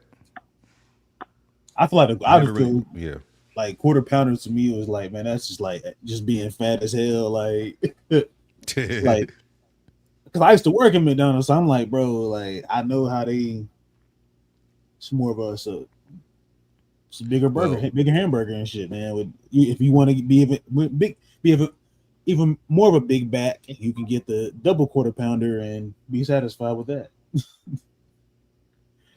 He's a big back. Yeah, that's big back energy, man. It's like, nah. I'm not hating y'all. If y'all like Big Macs and quarter pounders, chat. Hey, man. By any means, man, that's y'all, man. I don't like it. Like Humble said earlier, our word is not law. This is just our opinions. Our opinions. You can eat what you want to eat, but McDonald's ain't coming in here no more. Oh yeah, definitely not in my household. Yeah. So. Well, sometimes I might have like a little. I mean, that's just fish fillet is not so bad. Like it's just something quick, but I'd rather go to like a little local spot or somewhere. Just make something at the crib. I used to be a big fan of their chicken nuggets with the hot mustard sauce. Bro, the hot mustard sauce was gas. Man, people sleep on that hot mustard, bro. And it's not even that hot. Good. No, it's not. It's not hot at all. It actually tastes like regular seasoning, whatever they put in that motherfucker. But right, and it's a little more darker color than regular mustard. I wish they sold that mustard in the store. I'd buy that shit. Yeah, that and they Big Mac sauce. That Big Mac sauce is gas too. I used to get it on my fish fillet. Damn, I like a fat ass right now, but I know people that used to do that. I was like, man, I don't want no tartar sauce. Give me the damn Big Mac sauce. I used to get the Big Mac sauce on my regular cheeseburgers. Like I would say, Mm-hmm. I would just say, can I get 2 cheeseburgers with just Big Mac sauce and lettuce on it? And And it'll that taste shit like a probably little. was It'll gas. taste like a miniature Big Mac. I believe it. I used to get 2 cheeseburgers, and I used to be like, can you just put Big Mac sauce and lettuce on it? That shit was fire. Man, when the I last used to- time you've actually? Go ahead. I'm sorry. When's the last time I had McDonald's? I was saying, like, when the last time you actually had like regular food, like maybe before you became like a vegan? Like animal meat? Yeah, like animal part. Yeah. I would say June of 2021. 21. Okay, so about what? Was the last time I had 4 animal years? meat. Crazy thing is, I still eat some animal products. Like I still eat cheese. I still eat. But I'm kind of switched over to like when it comes to eating like sliced cheese. I get the vegan cheese now, the plant based cheese now. I don't use, but shredded cheese I still use regular cheese. Yeah. But if I'm making my sandwiches out of my it's a brand called Tofurkey. As far as the lunch meat, it's called Tofurkey. That shit is good. Tofurkey. I think it's called Tofurkey. I forgot. It's like lunch meat, like different flavors of lunch meat. They got the ham flavor. It tastes just like you eating lunch meat. Like I didn't want to believe it at first, but it does. I gotta look that up because I'll eat some kind of like impossible foods and stuff here and there. Like since I've been on my pescatarian diet, I'm gonna look that up. Tofurkey. No, don't take my word for it. I'm probably thinking of another name, but Deli slices. as a matter of fact, I think I still got a pack in the refrigerator. I can just take a picture and show you. Yeah, just text it to me. You can just text on my phone or the group chat. Yeah, I can do that. It's actually good. I be using that for my sandwiches, man. It tastes just like a fucking regular sandwich. Yeah, I gotta try that, man. Cause I've been, it be days I'm like, bro, I ain't really, planned out like any meals. Like, I don't want to make shrimp every day or salmon every day, or, I got this flounder, but I gotta throw it out. Like, I be saying like, cause I live with people, so like, sometimes they'll have like, like some sandwich meat just sitting. I'm like, I can't eat that shit, man. So. Do they be complaining when you be up there cooking up your beats? Nah, they be Or chilling. your room is soundproof? My room pretty much soundproof. I got a soundproof and everything in, so they don't really be complaining. Most of the time, I use my headphones when I make beats. I got like a little headphone that see if I can find it, but I actually make beats on these. Right here in front of me. Oh yeah, outside of the room. Shit.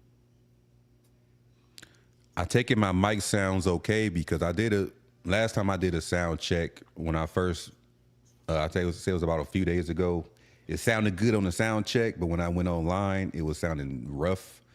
So I guess if y'all can hear what the hell I'm saying, the mic Yeah, it sounds sounds okay. good. Yeah, the mic sounds like Sounds solid. it's like you about Okay. to, make a song or something like that, like studio kind of, like that's really good audio, bro. I kid you not. Well, I'll probably give credit to this audio interface, man, because it's a much better. I got an audio interface that can run an SM7B without a cloud lifter. That's how much power it got. Mm-hmm. And I actually caught that shit on sale on Prime Day. This audio interface is like $150, but I got it on sale for $50, because of the Prime thing. Mm-hmm. So I took advantage of that shit. And plus I'm using a Shure mic. It's not the SM7B, but I'm using a Shure mic. So I think it was the audio interface that I had at first that was fucking up. So Micah, I got it's called the Shure NV7X. I'm starting to see more and more podcasters with that mic too, like the Shure MV7X. It's like the little brother to the SM7B, but it's almost on par with it. Also got another Fifine mic. It's called the Tank 6. It's like it's like the cheaper alternative to the SM7B. It's called the Tank 6, the Fifine Tank 6. But I'm not using that one tonight. That's a mic I'm gonna use for like if I want to do StreamYard from my phone. I'll just connect it to my phone because it's XLR and it's USB. But the MV7X that I'm on now is just XLR, so that's why I got the. Thank God for this interface, man, because I think it was my interface that was the problem. Oh, from the settings on StreamYard? Nah, not the settings on StreamYard. The audio interface where you plug your mic into. Oh yeah, yeah. I had a cheaper one, but this one right here. You talking about the device? Yeah, I know you're talking about. Yeah, yeah. The one I had at first was like, it was cool, but it didn't have enough. It didn't have enough. I don't want to sound like a nerd when I say this. It didn't have enough dBs to run decibels to run this mic without a fat head or a cloud lifter or an inline amplifier. This one this audio interface I got right now, it has enough power to run even the most high-end mics like a SM7B that you see everywhere. You can use that mic on this without using an amplifier. That's how powerful it is. So luckily I was able to find one. I was able to find it on sale when they had that Prime Day, because this is a $150 interface regularly, and I got it on sale for $50 because it was like, I think it was like 60% off or something like that. I forgot what it was, but. Yeah, man, I don't ever buy stuff full price, man. If I catch a sale, I'm getting it. Like I don't ever buy nothing full price. The only thing I got full price is my mic. But everything else I bought on sale, man. Yeah, I had I know how that feels sometimes. Like when you pay good money for something and then they don't it don't turn out to work how you want it to be, and that can be frustrating. I can hear like your frustration sometimes when you you would go live or like you would talk to us in the group chat and stuff. I'm like, man, I know Angry probably be getting pissed like his shit ain't working correctly and stuff. So yeah, and the thing about that, Humble, is because I'm still new to this. Like as far as as the gains and the right settings and all of that. I'm still new to this, so it took me a lot of research to figure out what type of mic to get, what type of interface I need. It took me a while to find out what fucking gains were, and I had to do all that stuff. But and through all my research, I found out that the interface I got now, I don't got. It's like plug and play. I ain't got to worry about nothing. Like it has auto gain on here to the point where I ain't got to do no kind of sound settings. I just talk for like 10 seconds and it set the gain for me. I ain't got to do nothing. So this is for people that's not intermediate with sound and equalizer and compression and sound gate and all that, whatever the fuck they call that shit. So yeah, man. Hey, I appreciate you, Micah. He said, I think you had 3 to 6 solid mics. I haven't heard a bad mic in the past 3 to 5 months. Yeah, man. My thing is this, man. As long as y'all keep helping the channel grow like y'all been doing, I'm able to do more for the channel. I'm like, the video could be shitty. Like the video quality, should I say. The video quality could be shitty as hell. But if your sound is on point, you good. You good. I'd rather watch a shitty quality video with great sound than vice versa. I don't care if your video is in 8K. If the sound quality is bad, I'm gonna turn away.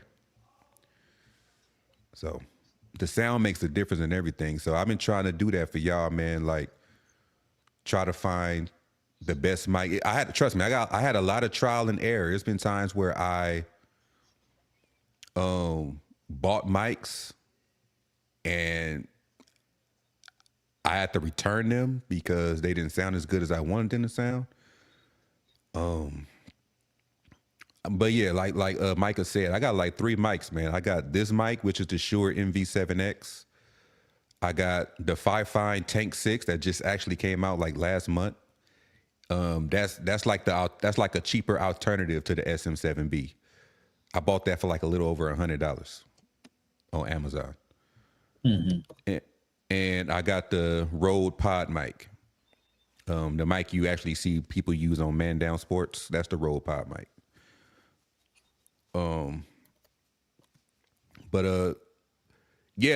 Micah, they say it's good for phones and computers, but it's not working for my phone. And I got a high-end phone. I got the Galaxy S24 Ultra. And it's not really working for it. But it works on my laptop just fine.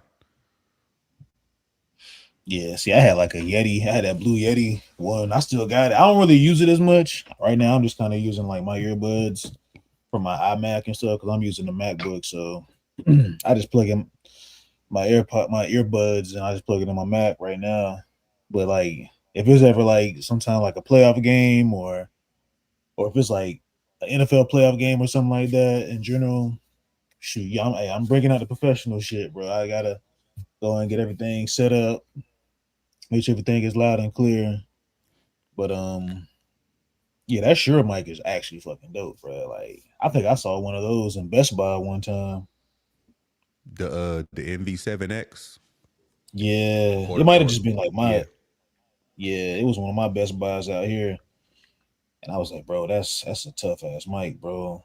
Like, the dude was trying to sell it to me and everything, and he was like, if you don't want to spend like your personal money, you can get a credit card and all this other. I'm like, bro, I don't want none of that right now, but I could just find something on Amazon or something. So I ended up just getting like a Blue Yeti one, like weeks later when I went back to Best Buy and got one like last year.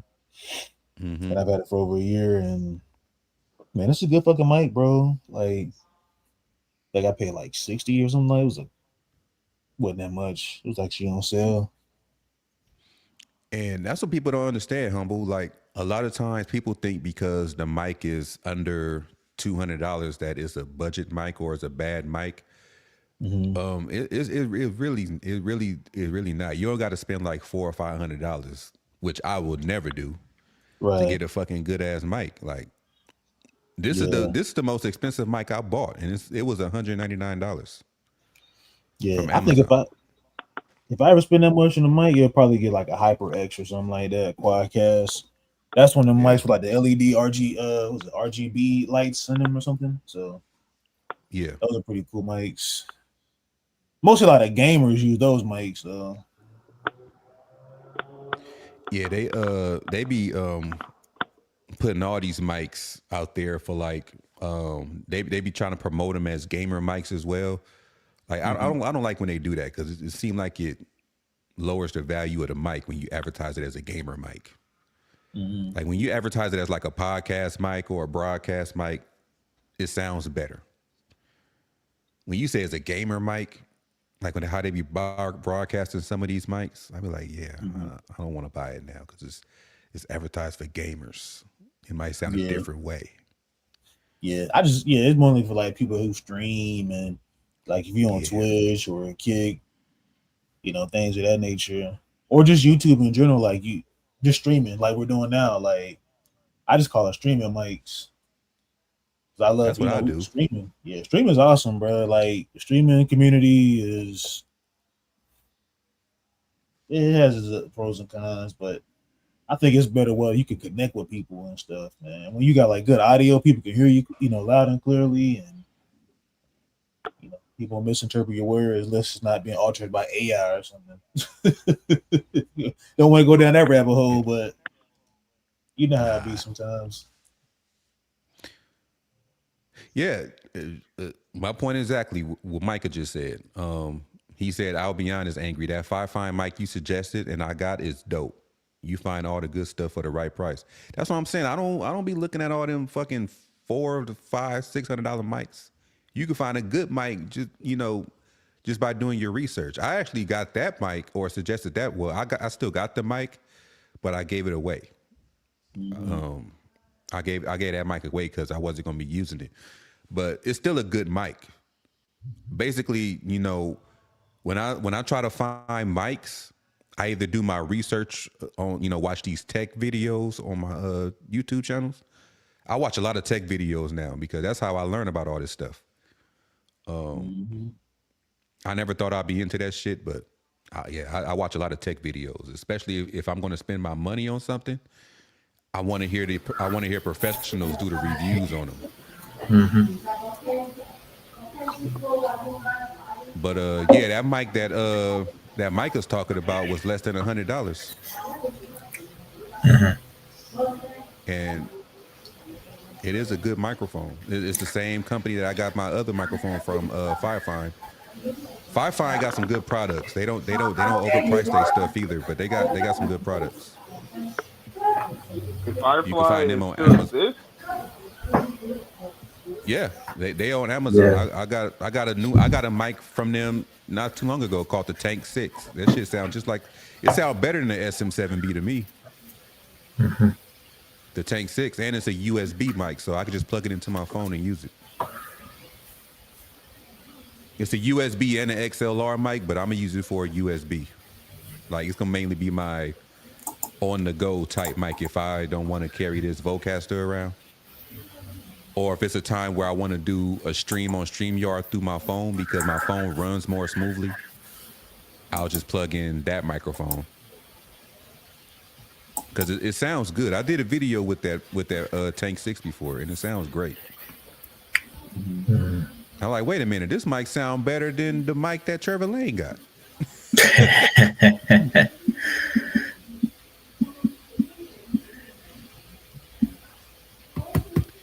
Trevor Lane, man. Yeah, see, Micah, that's why that's that might be like $60. So.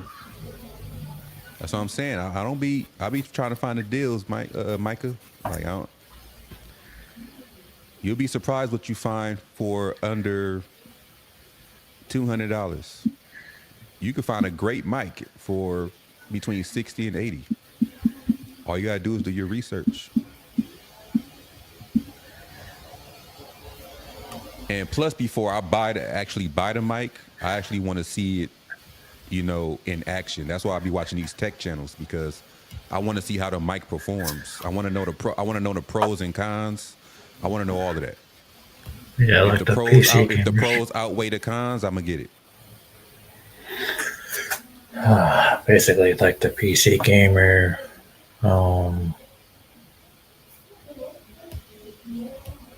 The Tom's Hardware, and I think there's another one called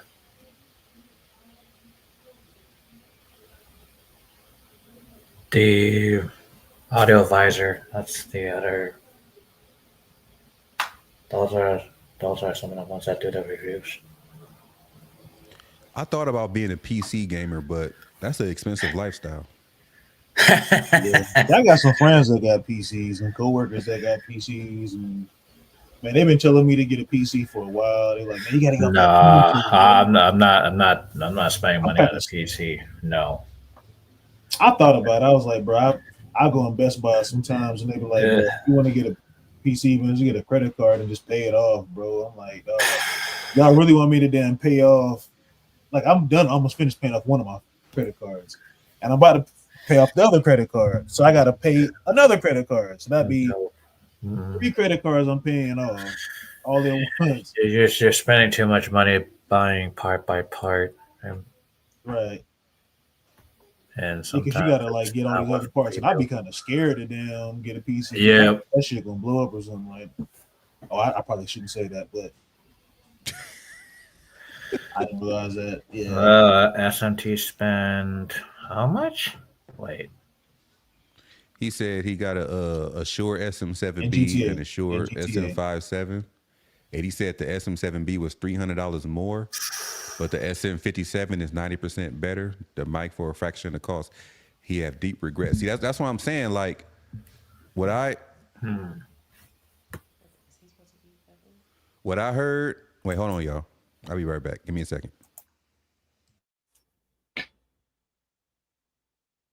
Man, shout out to the host, man. Angry Lakers fan, man.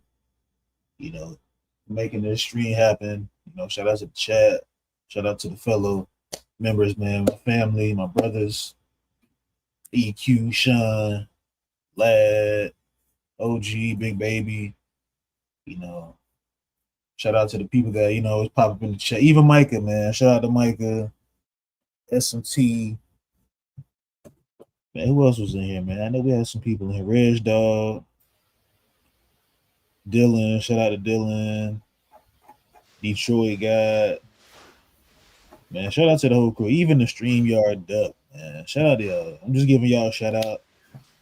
You know, as a co-host, you know, co-host duties.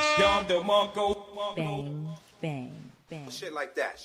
But yeah, man, this Lakers game's it's not too bad. I mean, trying to find a little bit of the highlights because I can't watch the game right now. I'm watching the Nuggets and Clippers, but hey, man, Austin Reeves, man, he having a breakout season, bro. Him and Gabe Vincent gonna show out this year. Just watch and see, y'all. Humble told you so. It's like, nah. Yeah, hopefully we ain't got to make no trades at all. Everybody just do what they got to do. I think it's gonna be a trade, man. I hate to say it, just to appease a certain player. It could be. But yeah, Sneed. He said the SM7B is better, but only by a small margin compared to the SM750. Compared to the SM57. So basically, by a small margin, he said it's not worth the extra cost. See, the reason why the SM7B it is where it is because everybody think that's the mic they supposed to have. Mm-hmm. Like everybody think they supposed to have a SM7B because their favorite podcaster might have it, or you know, they want to feel like they're important. But it don't take a SM7B. I'm not saying all Shure products because Shure makes some great mics, but you don't need the SM7B. Yeah, there's like that mic is almost $500. Yeah, there's a Shure SM7B. There's a Rode Pod mic. There's a. I got the Rode Pod mic. Okay. And that mic was like $100. And then there was a Shure MV7 Plus. I mean, I have the MV7X. The MV7 Plus is just like the one I got, but it's USB as well. That's why it's called the MV7 Plus because it's XLR and USB. I just got the XLR, which is the MV7X, that's what the X stand for, XLR, I guess. But yeah, they got the MV7X, which is the one I got. They got the MV7 Plus, which is the XLR and the USB. And they got the MV7i, which is, it comes with an audio interface built in the mic. Yeah. So you can like connect another mic to that mic and it'd be like, yeah, I got an audio interface.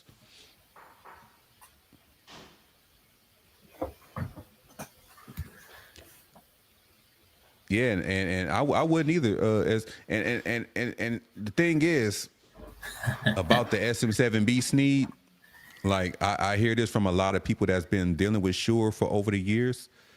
They said that the sound quality of Shure kind of went down when they start making their productions in China instead of staying in Mexico.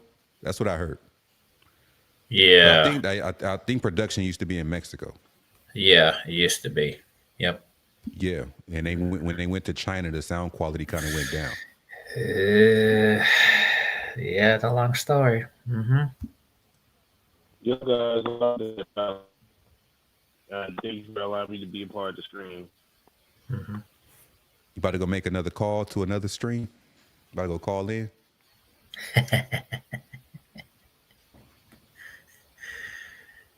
It's all I good, mean, Sean. It's all good. yep. Yeah, they moved it from Mexico to China in production wise. Yep. Hey, Sneed, just like I was saying earlier, I have an audio interface that can run the SM7B without a preamp. I mean, you ain't got to have no cloud lifter or no fed head. It's called the Vocaster One. If you heard of that, Oh, they yeah, also I've got a seen that. Vocaster. They also got a Vocaster 2, to where you can plug in 2 mics, but I don't need one with 2 mics. Yeah, that's It has enough energy to run the SM7B without a amplifier. Yeah, that's what it has. That's exactly what it has. The Vocaster has that. It has 70. Yeah, it has 70 decibels a gain. It has that. The Vocaster One from Focusrite. Yep. That's The yeah, same that's a people that make popular the one. Scarlet. The same people that make the Scarlet. Yeah, It's, that's the yeah. yeah, All you that's need the is that brand. Vocaster, and it has a feature called Auto Gain where it sets it for you. And you ain't got to do all of that.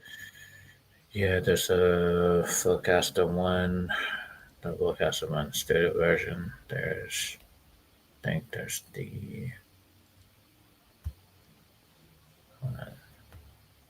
Man, we sound like nerds up here talking about mics. yeah, there's a Scarlet. Yeah, there's a Scarlet. There's a Claret. There's a Octoprix, and then the Red and the RedNet.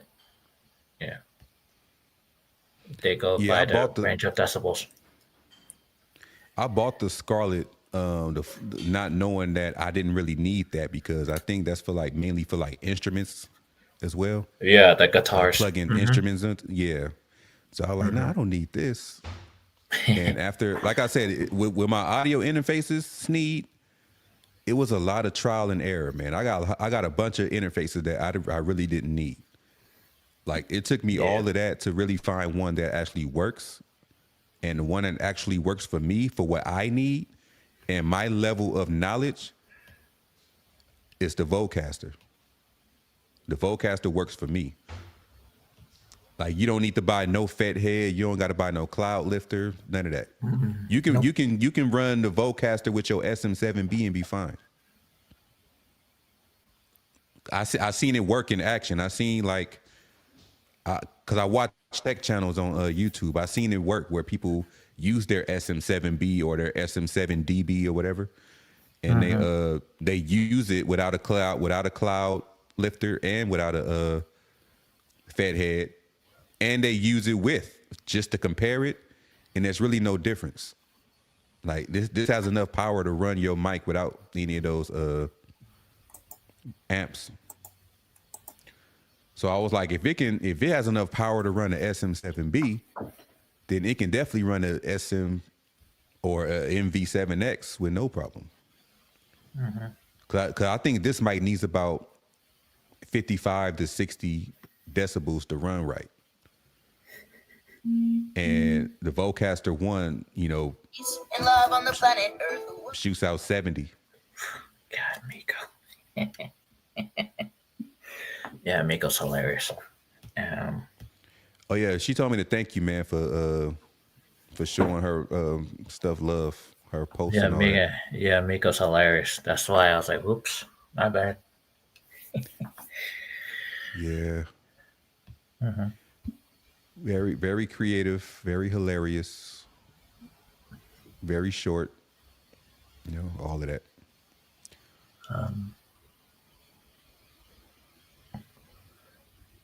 Yeah, that part is true. You want to wait until the next ones come out. It's just that the production costs to make those things, and then when they sell it, it's gonna be like a high jacked up price. That's all I have to say about it. Like waiting for something brand new until later. Unless you do like I do, man, and catch Amazon when they got these sales going on. when you catch Amazon with these sales, Yeah. it's gonna be worth it.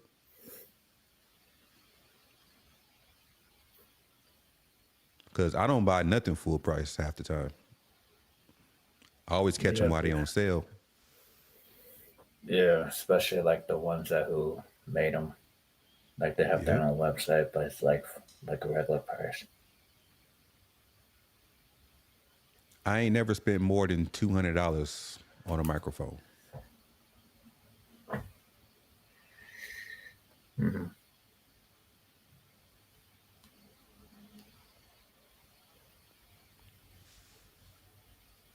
Big Baby Sports is back. What up, man?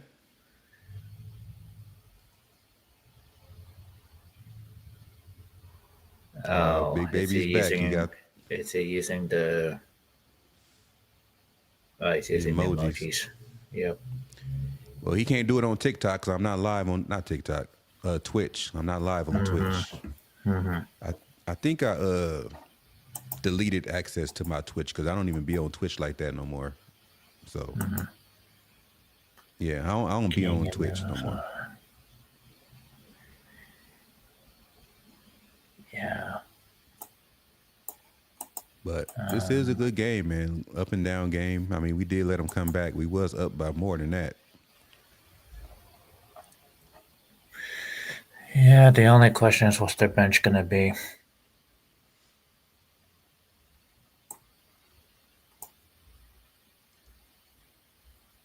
That's why when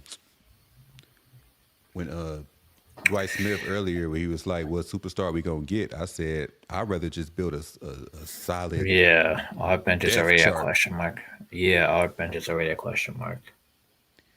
Just build some quality depth around Luka, Austin Reeves, and DeAndre Ayton, and we good. $200 good man. Yeah, you could get used ones too. It just depends on the if they get refurbished. I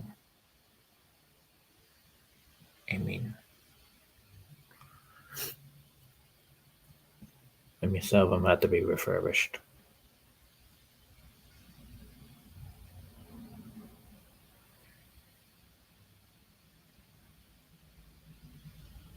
Well, yeah, people do get.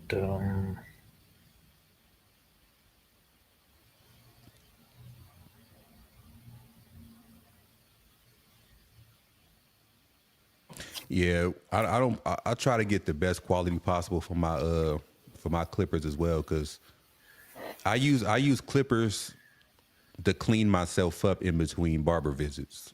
Like if I got like a lot of beard growing in, I use it to shave it down, or the excess beard that grows on your neck, shave that away. Like I usually use that to clean up. Like I got like Like a a touch small, up. like a touch up. Like I use it to line up my beard. I used to line up my hair a lot, but I don't. I say that for the barber. I'll save that for the barber. I got a good barber. Shout out to Jordan, the Broncos fan. I talked to him today because I told him last time we talked, his Broncos is on a 2-game win streak. These They beat- overseas they- games. These overseas beat- games are pretty bad. Who overseas? Broncos played overseas. Oh, okay. They played the Jets. Today? Yeah. They played in London.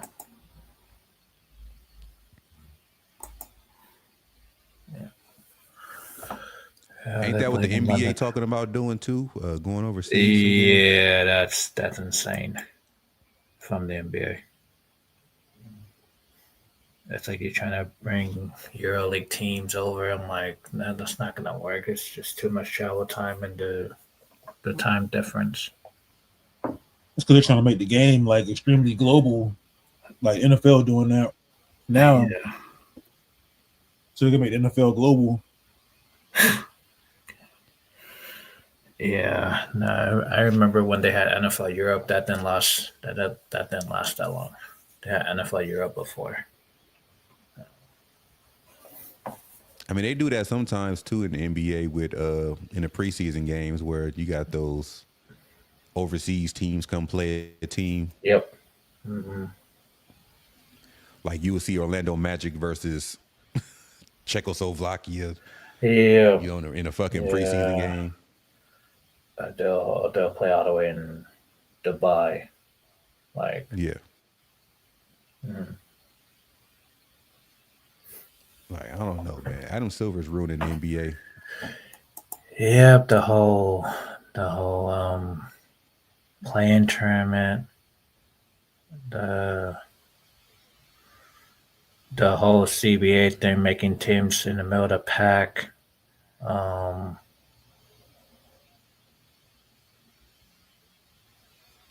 He wants everything to be a tournament. That's the problem. Like he wants to make a tournament. Yeah, and let things stay mid. Like it's already mid as it is. In-season tournament, play-in tournament. There's a tournament in the All-Star game now.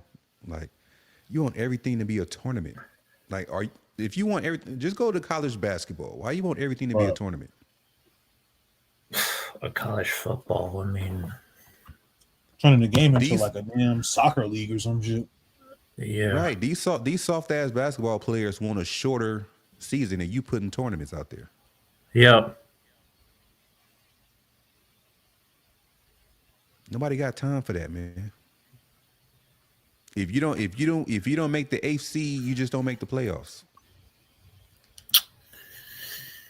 Yeah, especially the 7th seed. It's like that's crazy. Yeah, you got to go through a tournament being the 7th and 8th seed. Like, come on, man. 7th seed shouldn't have nothing to do with that. No. Maybe 8th, 9th, and 10th seed battle it out. But 7th seed should have nothing to do with that.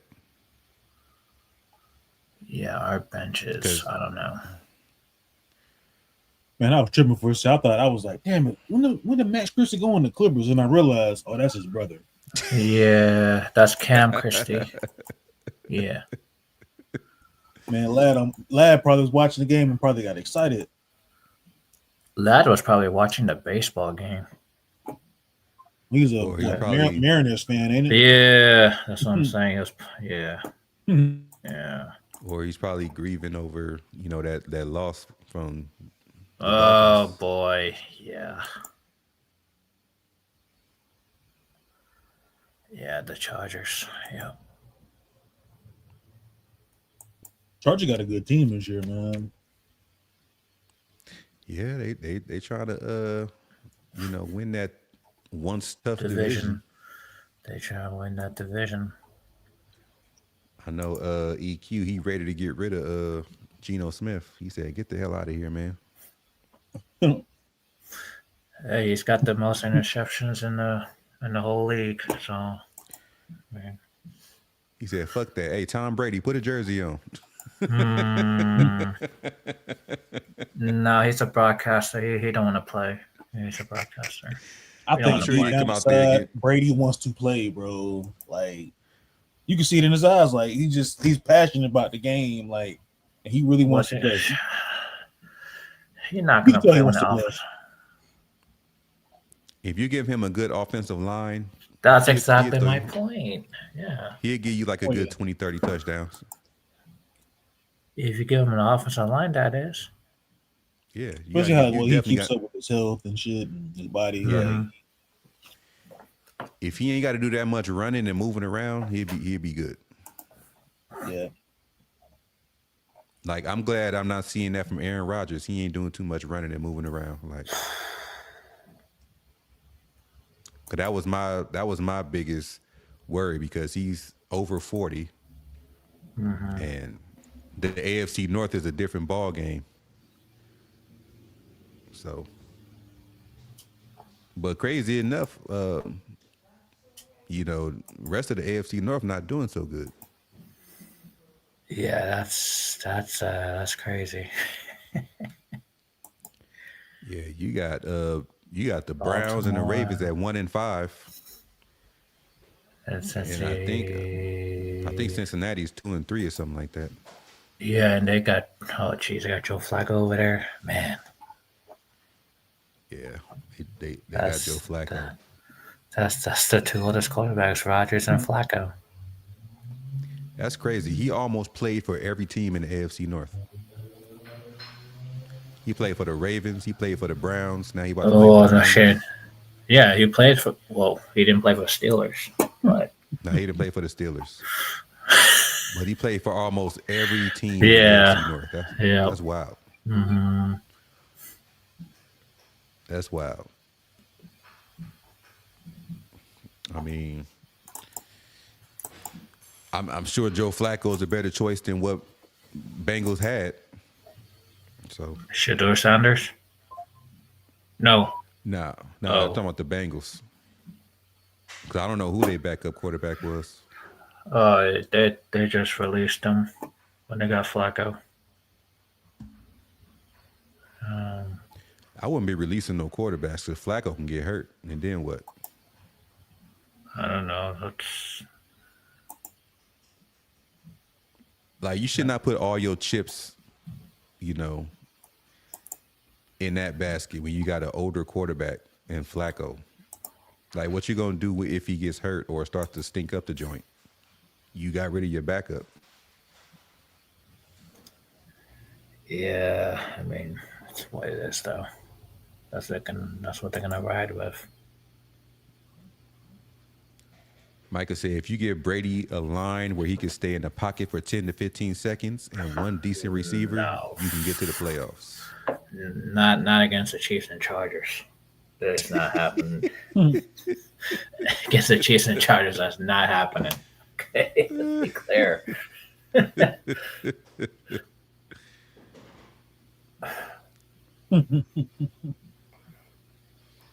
Yeah, I mean, are the Chiefs still like the last in the division, or is the Raiders? I think it's the Raiders, man. The Raiders are last in division. They're 2-4. Yeah. Oh, okay. Man, I feel for you, Eric. Man, I think this is one of those seasons where y'all can really grow as a good team in the next couple of years. All they have is a running back. That's all they have. As a running back, man. All they have is a running back in that offense. They don't have a quarterback that can throw accurately. Receivers in that game, the catches that they need, like it's just a running back offense. Eric was like, "Fuck it, man. As long as my Lakers and my Dodgers are good, Yep. screw the Raiders at this point." Yep. Shit, that's how I be. That's how I was when my Steelers was fucking up. I was like, hey, as long as my Lakers and Dodgers are, well, Dodgers for the most part, putting a smile on my face. They're like my only team. That's my favorite team that be actually consistent with winning. Yeah, and it's good for the health, man. Yep. Yeah, you gotta have all your teams can't be struggling. Like you gotta. Yep. Right. Now, all your teams are struggling, man. You might need to go and talk to like a psychiatrist or some shit. Your mental is probably not up to par. Right. Like if Or you need to just say fuck sports at this point. You might as well say it. Like if your basketball team is the Clippers and your football team is the Jets. Ladder's almost there, but ladder's nowhere. Ladder's Your almost baseball there. team is whoever sucks this year. You might as well just go back to watching cartoons or something. Yeah. Just to get your mind off things, man. Because I couldn't imagine. Like, I think the Lakers used to stress me out throughout the years, like especially when I was in like, high school and in college, how bad we were. Like, because I was like, bro, I couldn't talk shit. Like, I was like, man, the most shit I've talked was back in middle school, and that's when the Lakers was winning. Like, you know, at the time when Kobe and Phil Jackson was our coach, and Algasol was on the team. Like, bro, I was talking the most cash shit ever, bro. And then throughout all my high school years, bro, the Lakers have been trash. So I couldn't talk shit for those 4 or 5 years. Yeah, I also have Luka, who's the second best player. And people think with me it just started. Like I used to be pissed off you know, with some of the shit Yeah, outside Luka Kobe was and the Phil second best Jackson used to player. do. Like Right. Kobe used to piss me off with his. With I'm like, Kobe, pass the fucking ball. You got three Oh people on you. yeah, yeah. Phil Jackson not playing, you know, rookies. He want to play all his veterans. Yeah. Like, See, what's the people point people of? think we Yeah, captain yeah, Phil, we yeah, captain Kobe, like bro. the '05 team, the '06 team, and the '07 team. I'm like, what is this roster? I'm like, Man, you talking about dark days, yeah, man. '05, '06, and '07. Yeah. Yeah. That roster where we had Chris Mim and fucking the caveman, Chris Kaman. Shit, Chris Mim Raja, can't even who be we a had, third or fourth best player on the team. I mean, that's so bad.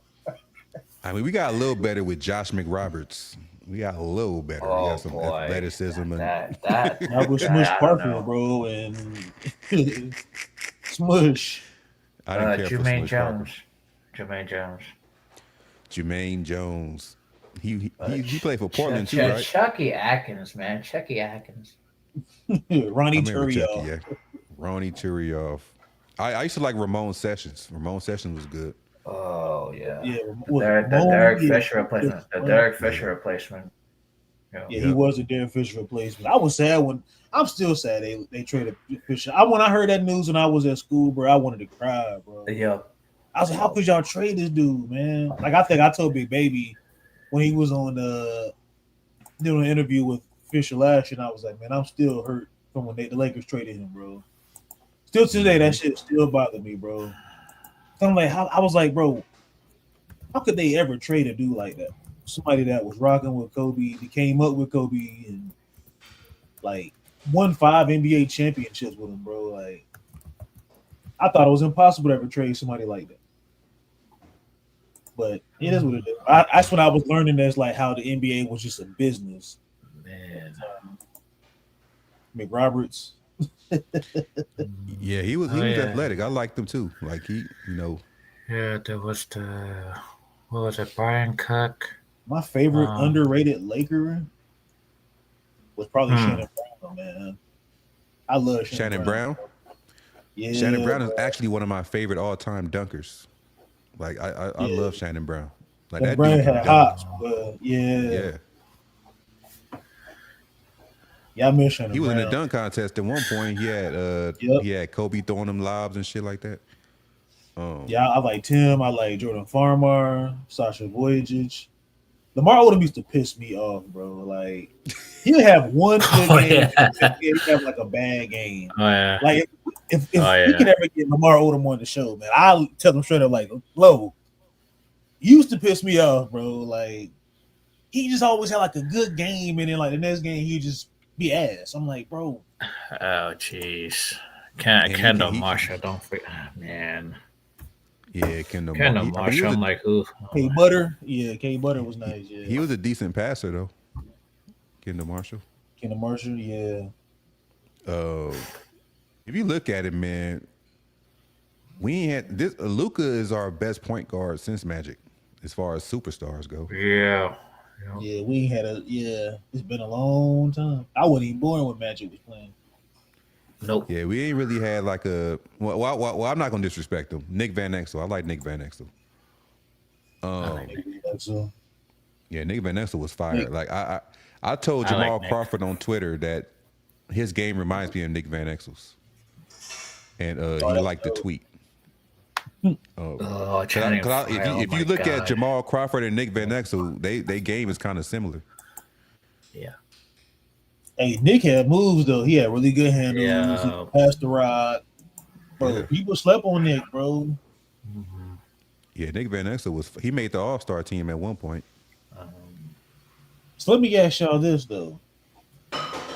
With the rarity of the Lakers like roster from 2010, like that championship season, right? Y'all think that roster is an all-time roster? Like all-time great like team, like Which team? Which roster? the 2009-2010 Lakers.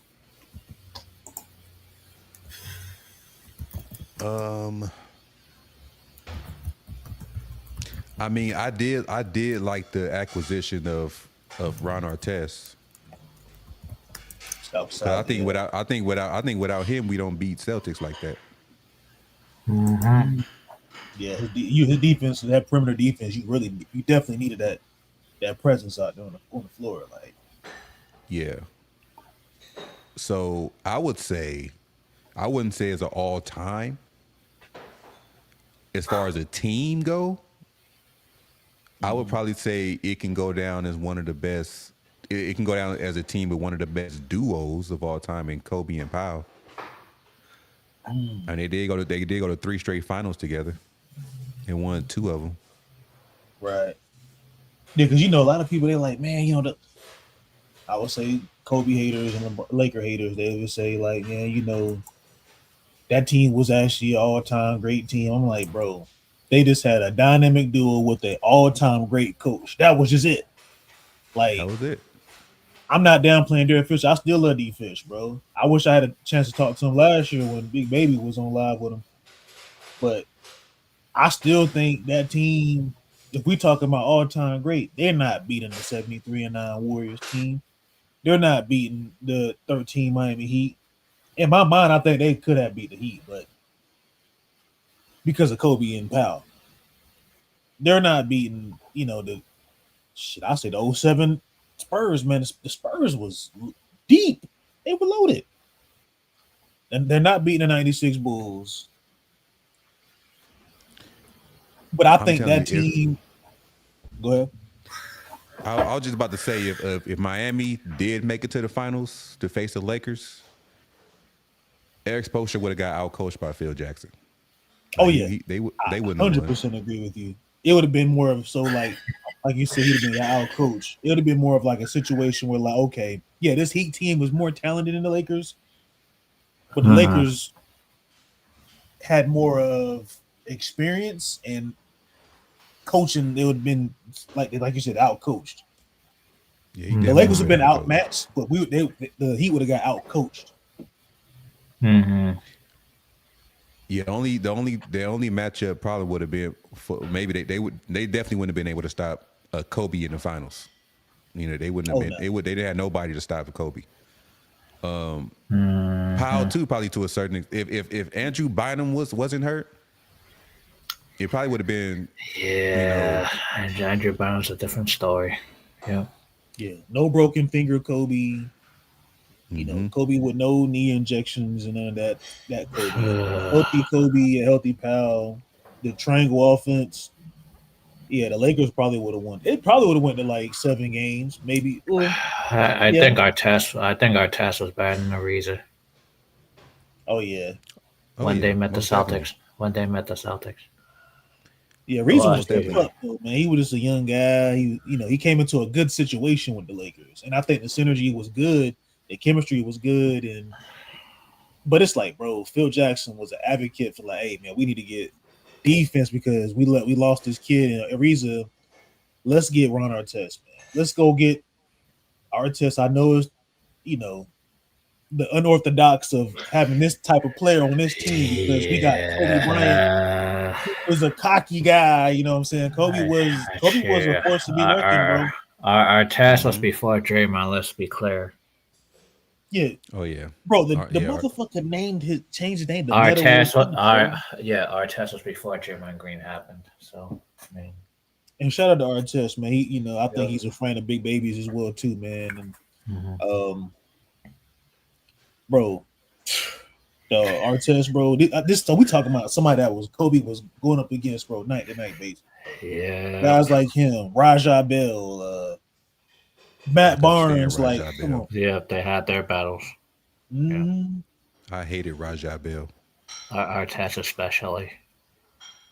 Right. Ever since that clothesline, I couldn't stand Rajah Bell. Yeah. Him and Kobe still had beef, before his demise. Mm-hmm. I wish we could have had Tony Allen. That's like one of the best defenders I ever seen. Tony Allen. Oh yeah, he'd have been him in 08 and 010. That was shit. He Kobe came out himself and said that's the worst defender, not the worst, but that's like the toughest defender he ever went against was Tony Allen. But Tony Allen, man, that dude was a bull, man. Dude from Chicago. I'm talking about, bro. Like, bro was nice, man. Like, he was solid. And You know, mind you, Kobe once got guarded by Gary Payton. He once got guarded by Jordan. He once got guarded by, Shane Beck, like all these other great defenders, but he said Tony Allen. That says a lot. yeah, that And was two of man. those Tony players Allen I was named solid. won Defensive Player of the Year.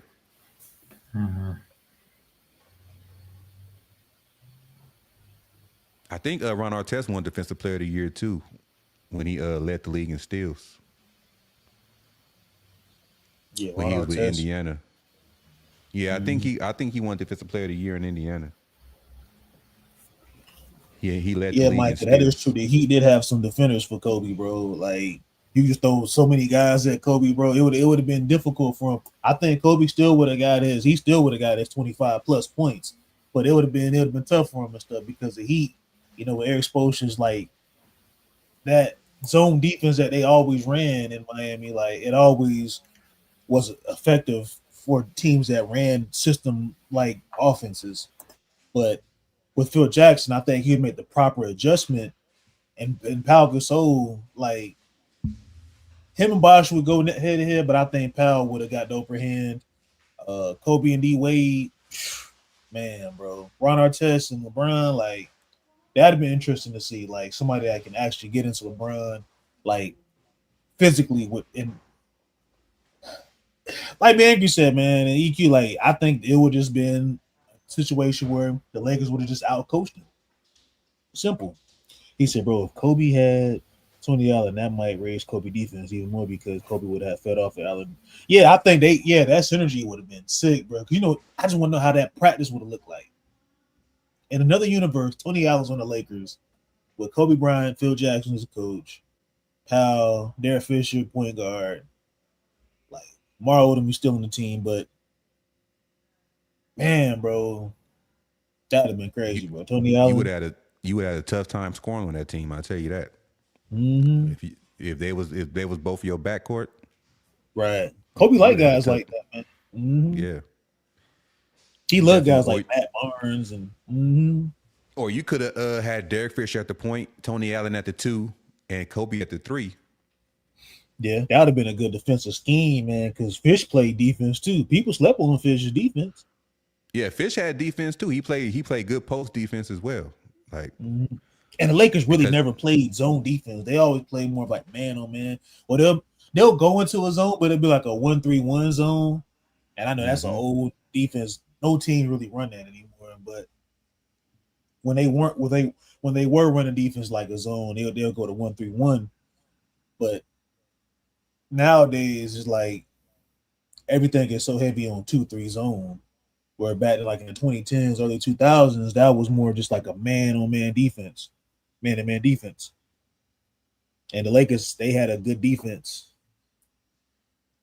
Lamar Odom, solid defense, offensive guy, left hander, pull up from three. He can bring the ball up. Like, Yeah, Lamar Odom can actually be your point guard. mm-hmm. He was good with that. I don't know if I think he was a point guard on the Clippers. I'm not sure. I think he was more so like primary ball handler from the bench or something. No, not the man. He was a starter, but it was more. He played more of a Pippen kind of role. Because remember, Pippen was bringing the ball up on the Bulls, '90s Bulls offense. He was pretty much orchestrating the offense. Mm-hmm. Because Fisher played more of the ball. So basically, the triangle offense, you really don't need a Steve Nash or Chris Paul type of guy. I mean, it'd be working wonders offensively. It'd be more scoring, but that offense predicated towards like guys like Kobe Bryant that played more in that around the perimeter. What do they call it? Volume scorers and stuff like that. Mm-hmm. Kobe was a volume scorer. Mike, volume scorer. I think you could plug T-Mac in the damn triangle offense though. There's a couple guys you can plug in that triangle offense that was more of ISO heavy. Kevin Durant. Trust me, all the bullshit T Mac said, put all that aside. T Mac was a hell of a player. Oh yeah, Like T Mac was a. I'm not going bullshitting just because he said what he said. T Mac was a hell of a player. right. You got to Like be a fan of basketball to like be like, okay, yeah, he said some fuck shit, but I can't take away from what he brought to the game, bro. Like, dude was cold, bro.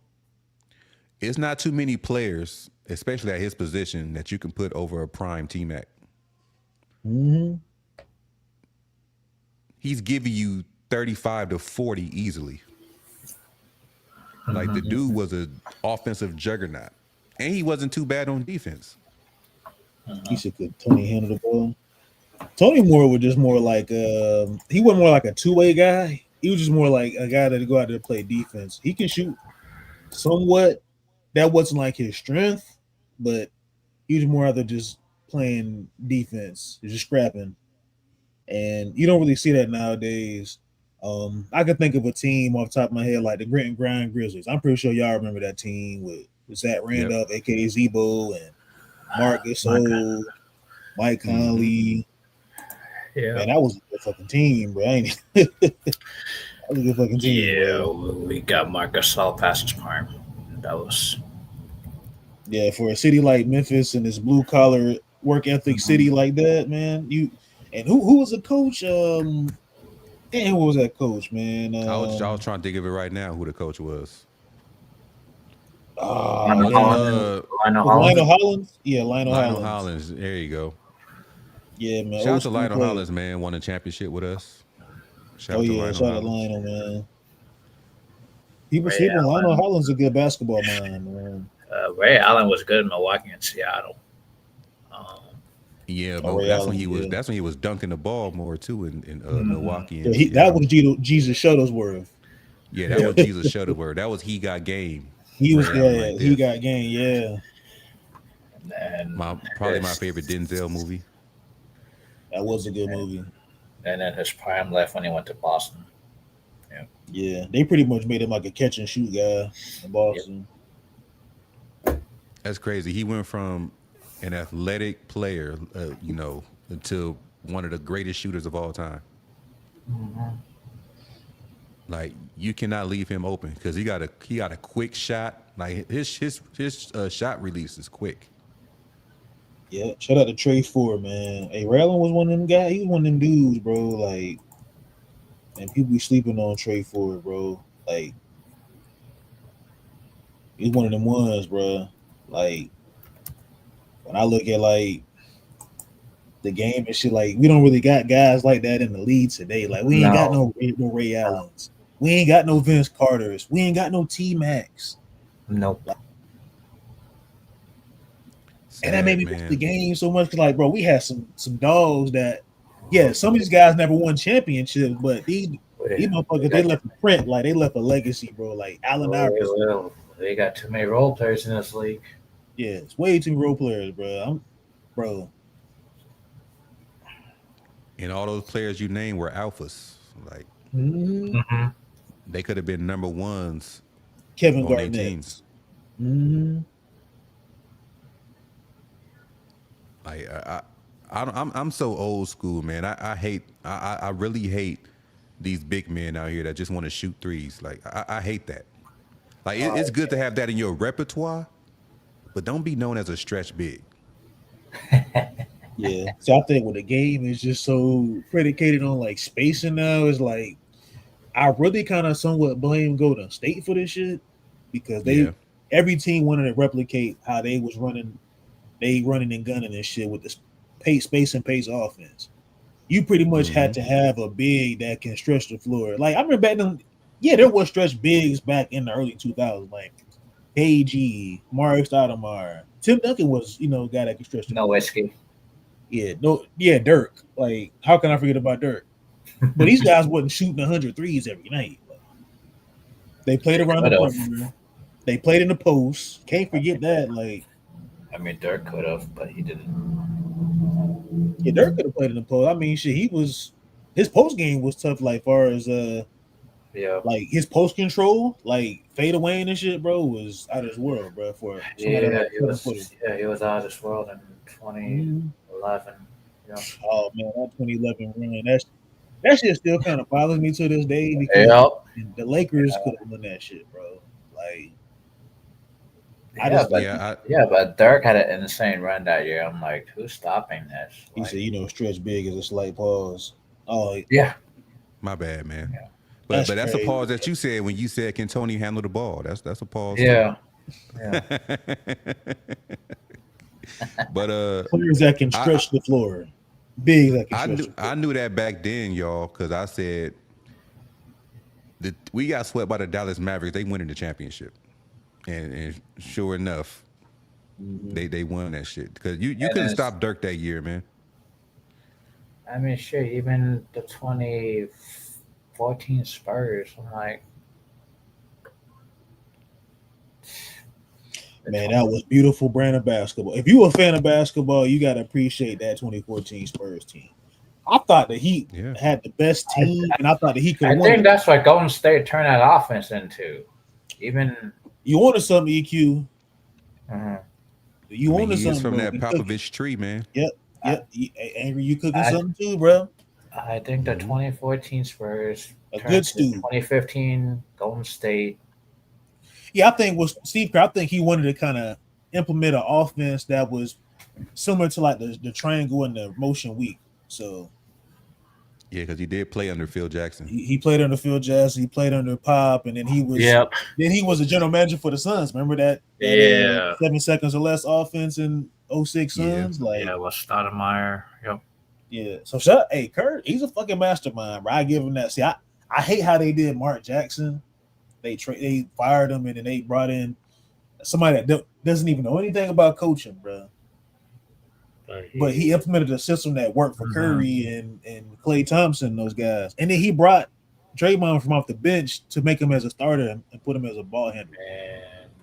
And it worked. Steve Kerr reminds me of Mike Tomlin situation. He came into coaching, inheriting a good team. Ooh. Mm-hmm. Damn, I never thought about that. Mm-hmm. That's solid. He was in a debate with somebody, you kill somebody in a debate just with that alone, bro. Like, that's I never thought of it that way. Because Yeah. if you look at it, even Luke Walton as the head coach went undefeated with that Warriors team. It was just a good team. Mm-hmm. That's how he got the Lakers job because that team made Luke Walton look like a great coach. Yeah. And he can. Remember they went on that win streak with what's his name with Luke Walton, and then when because Kerr was having some issues with like his back, right? He had like a back Yeah. injury or something, and Yeah. then Luke Walton took over, and I think they was like 39-4. Like they were Yeah. like rock stars out there, bro. Like I was like, bro, this Warriors team gonna be good for a long fucking time, boy. And then the Lakers team. I mean, that's why it is. Yeah, the Lakers. Well, I was just like, golly, bro. When we ever gonna get back to us winning again? I mean, we kind of. Well, I would say for me, like I was banking on like, okay, yeah, the Warriors got the Splash Bros, we got the Swag Bros, and D'Lo and Clarkson. I was really banking on them dudes to really be something. Like I was rooting for my like, bro. I think D'Lo and them dudes can, make some noise one day. Him and Lo and Julius behold, I was fucking wrong, but it is what it is. Yep. Julius Randle. Clarkson just went all the way downhill. And then Larry Nance was up there.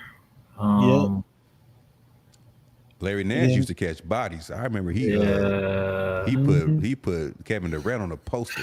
But then all of I a sudden still got that clip on my phone where I was watching the game years ago. That was when Kobe was getting his jersey retired, I think. And I was still mad that they signed up these guys that are past their prime to play with these youngsters. I'm like, holy crap! I never seen so many old guys on the same team. I remember I thought the Lakers had a chance to make the playoffs when we had brought in KCP and like we had like a rookie Lonzo. Yeah, but I didn't expect like, okay, you signed the old Roy Hibbert, you signed a Carlos Boozer, you signed was it Brandon Bass that didn't last that long? That was all Mitch Kupchak's idiotic. That's what I'm saying. You signed up a whole bunch of old guys to play with these youngsters. I'm like, oh boy, this is not going to go so well. It was so bad. I forgot about Brandon Bass. I just know that him and Draymond Green look alike. Y'all remember we had like Tarek Black. Yeah, he didn't play that many games. Corey Brewer and who was that white dude from like Italy or some shit? What was it Marcelo? He's from Brazil. Huertas. Marcelo Huertas. All those guys are old. Yeah, bro. These dudes. Timothy Miles, like I remember being at my grandmother's house and I was sitting outside. Dang too, man. Luol Deng too. Oh I was so pissed, bro. My grandma, she was like, "What's wrong? Like everything good?" I'm like, "No, I'm okay." I was just mad that we signed these dudes, bro, for like this amount of money. What was like $60 million for both of them or something? Yeah, that was crazy. Timothy Miles, and we still had to pay them dudes, especially Luol Deng. No, they finished off his contract last year. Right. Yeah. So nobody can ever sit here and question up our Laker loyalty. Like we went through a lot, especially the years that y'all brought up earlier, the 2005s, the 2006, and 7. Yep. The 7, man, it was so horrible. We just start picking it back hey, up. Hey, Wenyen Gabriel is not old compared to those guys that they signed. Holy jeez. Wenyen Gabriel? Who said Wenyen Gabriel? Micah. Hey, just because Wenyen Gabriel's skin looks like leather don't mean he's old.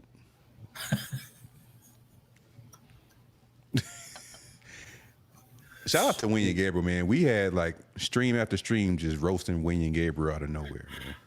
He was a not compared to those guys. We gave Wenyen Gabriel hell, bro. Like, yeah. You know, I salute to you, bro, for holding it down for the, Nah, I ain't gonna be ignorant, man. But yeah, shout out to you and you, bro. Damn, we gave that dude hell, bro. Where the hell is Wenyen Gabriel? I mean, he wasn't that bad compared to. He was on that Olympic. He was on what? He was on the Sudan team. Sudanese team or something. Yeah. Yeah. They almost beat USA in it last year. Yeah, that was like, holy shit, that was a nightmare.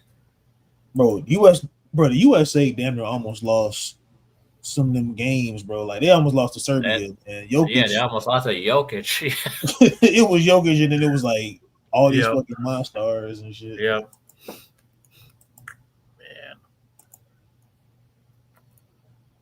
Man, I'd have been sick, bro. I'd have been sick to my damn stomach. We lost to fucking damn Serbia, bro. That would have been worse than when they lost in 2004. That Sudan game was crazy. It wouldn't surprise me though because we don't really have no dogs on that team. No. So it wouldn't surprise me. Yeah, a whole bunch of the only dog that we had was like Steph Curry and KD. I mean, LeBron, he was only time he turned up was when they was up, though. Like that's how it be. Like you was feeding off of what Curry was like, bro. If Curry was not playing in that like key game, like bro, I think they would have lost. I mean, KD was cooking too, but I remember it was a moment where KD was like, nah, I ain't gonna give it to LeBron. I'm gonna give it to them. Steph, like I know Steph can hit that shit. Like he did. He hit a big 3 in the clutch, and he said, "Screw you, LeBron." Yeah, that was Steph. Mm-hmm. Yeah, because LeBron was open, but he looked at Curry like, here, Curry, okay, boom, Curry, dribble between the legs, step back, throws it up, cash, fucking crowd going crazy, bro. Yeah, Steph Curry was, he was the one that saved us that fucking game. I think it was against Sudan. It was a couple of things where, like LeBron might have had like the better like stat line, but I think in key moments like in the clutch time, like Steph Curry, he kept the dudes in the game, bro. But I was like, bro, there's no way we about to lose to fucking such and such. Right. And we almost lost to France. Yeah. Oh yeah. 1B and did. those guys. Yep. Like it's not like the '90s anymore, man. All these overseas teams have got way better. Like if you look at it, Yeah. the current NBA, a lot of the best players are from other countries. And they have a different mentality. Yeah, shit. The best player in the NBA right now, Jokic or Shea, they both are from not from the United States. Jokic, Shea, Luka, Giannis. Our Yeah. superstar, like you just say, EQ, our superstar is from another country. Yeah, so no. Wait. Yeah. See, I think a lot of these guys, like this modern NBA, like it predicates on like AAU basketball. Like most of these guys that you see now, that's like young, I would say all stars and star players now, or like role players. These are guys from the AAU. They've been playing basketball since they were kids, and that's why I wholeheartedly agree. And guy read Kobe Bryant, so he was a strong critic of the AAU basketball whole regime. Like, Yeah, and too he said something many, like, yeah, and his too belief many system was, games. mm-hmm. Yep. And the AAU, his belief was like, okay, the AAU pretty much prioritized individual talent over fundamental basketball skills, Yep. like Mhm. team play. And I think that's why he felt like it was detrimental to like the game and develop young players and stuff like that. So what we have today is the reason why we don't have them grit and grind type of guys like the KGs, the Duncans, the T Macs, Vince Carters.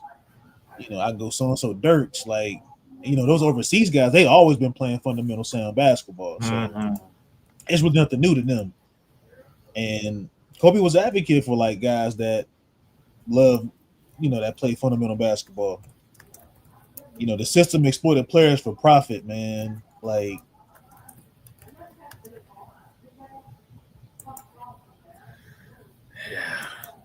it was more for like showmanship than anything. But yeah, Yeah, today's game is, I still love basketball. I love the game, man. I really enjoy it. yeah. Dwight Howard was part of that thing. Eh. Dwight Howard, some of the Olympics. No, was he part of AAU culture? No. When did the AAU first became like a thing? Like, Because I think Dwight Howard left like for the NBA after what 2003 because he was the best high school player that year. uh, I'm trying to think, bro. When was the No, AAU? no. Yeah, LeBron was 2003, right? I think AAU been around for years, but it was never so Yeah, popularized yeah. that then like yeah, you Dwight had Howard some cats from this state. Like, yeah, I'm pretty sure I had some dudes out there in California. I was like, yo, this kid gonna be raw, bro. If he ever make it to like pros or some shit, like even with like North Carolina, South Carolina, like the PC camps. Like I remember I used to go to Yeah, like these basketball games and watch. Like I've seen the Zions, and I'm like, yeah, this motherfucker can make it to the pros. Like, yeah, but but Zion can't stay healthy. If in case y'all want to know, it said AAU was founded Mhm. in 1888. okay, but I think it didn't become popular until like what the '90s, ain't it, or 2000s? Yeah, I didn't hear about it until like around those times. Yeah, But I it don't think was it was started very in common back then. Like it didn't become popular until like the social media era. Like remember, we used to have like the Ball is Life and Yeah, hype yeah, yeah. mixtapes and stuff. Like you would see like kids from like when they was in middle school or like high school, they got they highlight tape out, and you be like, damn, that dude nice, bro. You think he can make it to the league? I remember we used to sit there and like in school, be like, bro. I remember I saw like one where I think it was like Michael Porter Jr. or some shit. I was like, I think he could make it. Like yeah. It one says dude's like, two. Yeah, it says 2000s to 2010s became popular. yeah, I Uh, figure like I figure it was because we didn't really yeah, hear about AAU like that, like yeah. in That's why like elementary LeBron school. had. That's why LeBron had all these covers and all this Mm, coverage, and then Dwight Howard. Um, Dang, who else was in that era? Draymond Green was there. Like, did y'all hear about like Lonzo Ball? Like before he became Lonzo Ball in California? Yeah, like yeah. I didn't watch a lot of high school basketball. I didn't really hear about him until it was close to the draft. Him and his brothers played on the same team. That was kind of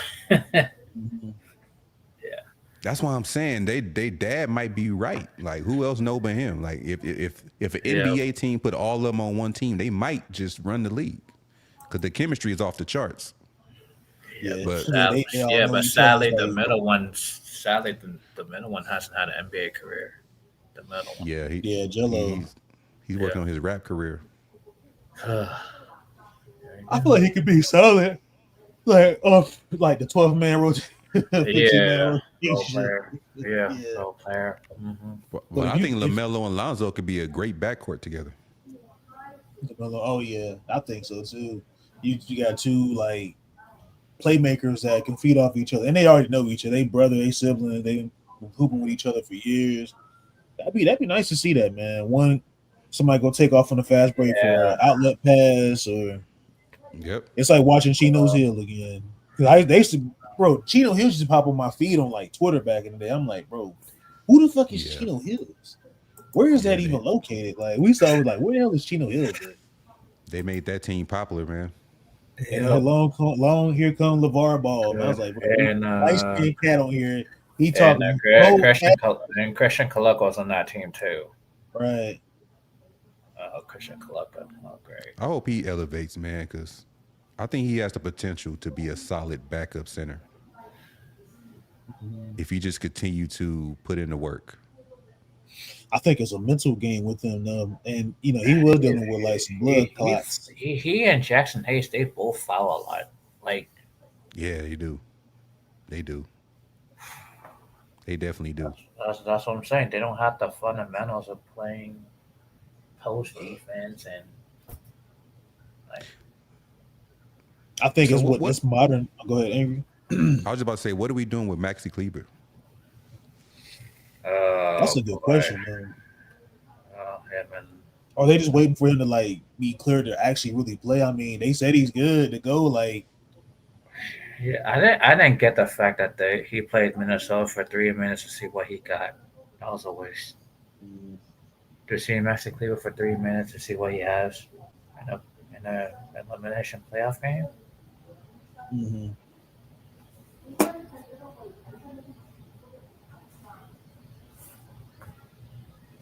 I think he'd be back soon. What y'all think? Yeah, I used to love his play in Dallas. Like he was a decent rebounder. He was a good stretch. He stretched the floor good. Yeah, he had the game. When we traded for him, I didn't know he was hurt. So I thought we was getting that.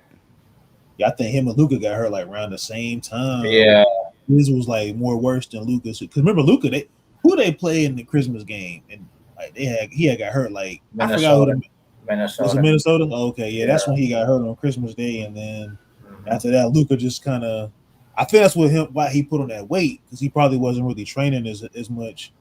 And then when he was clear to play, that's when he got traded to the Lakers, and he probably felt some type of way about that shit. I know for a fact it did hurt him. Like, and then Markieff Morris. Yeah, Markieff Morris. Yeah, he was like a shell of himself. He was never the same, bro. Like, he wasn't that Markieff Morris that was on that Lakers team. Nah, he wasn't. But after seeing Anthony Davis, I'm blaming it on the Texas barbecue. Texas barbecue.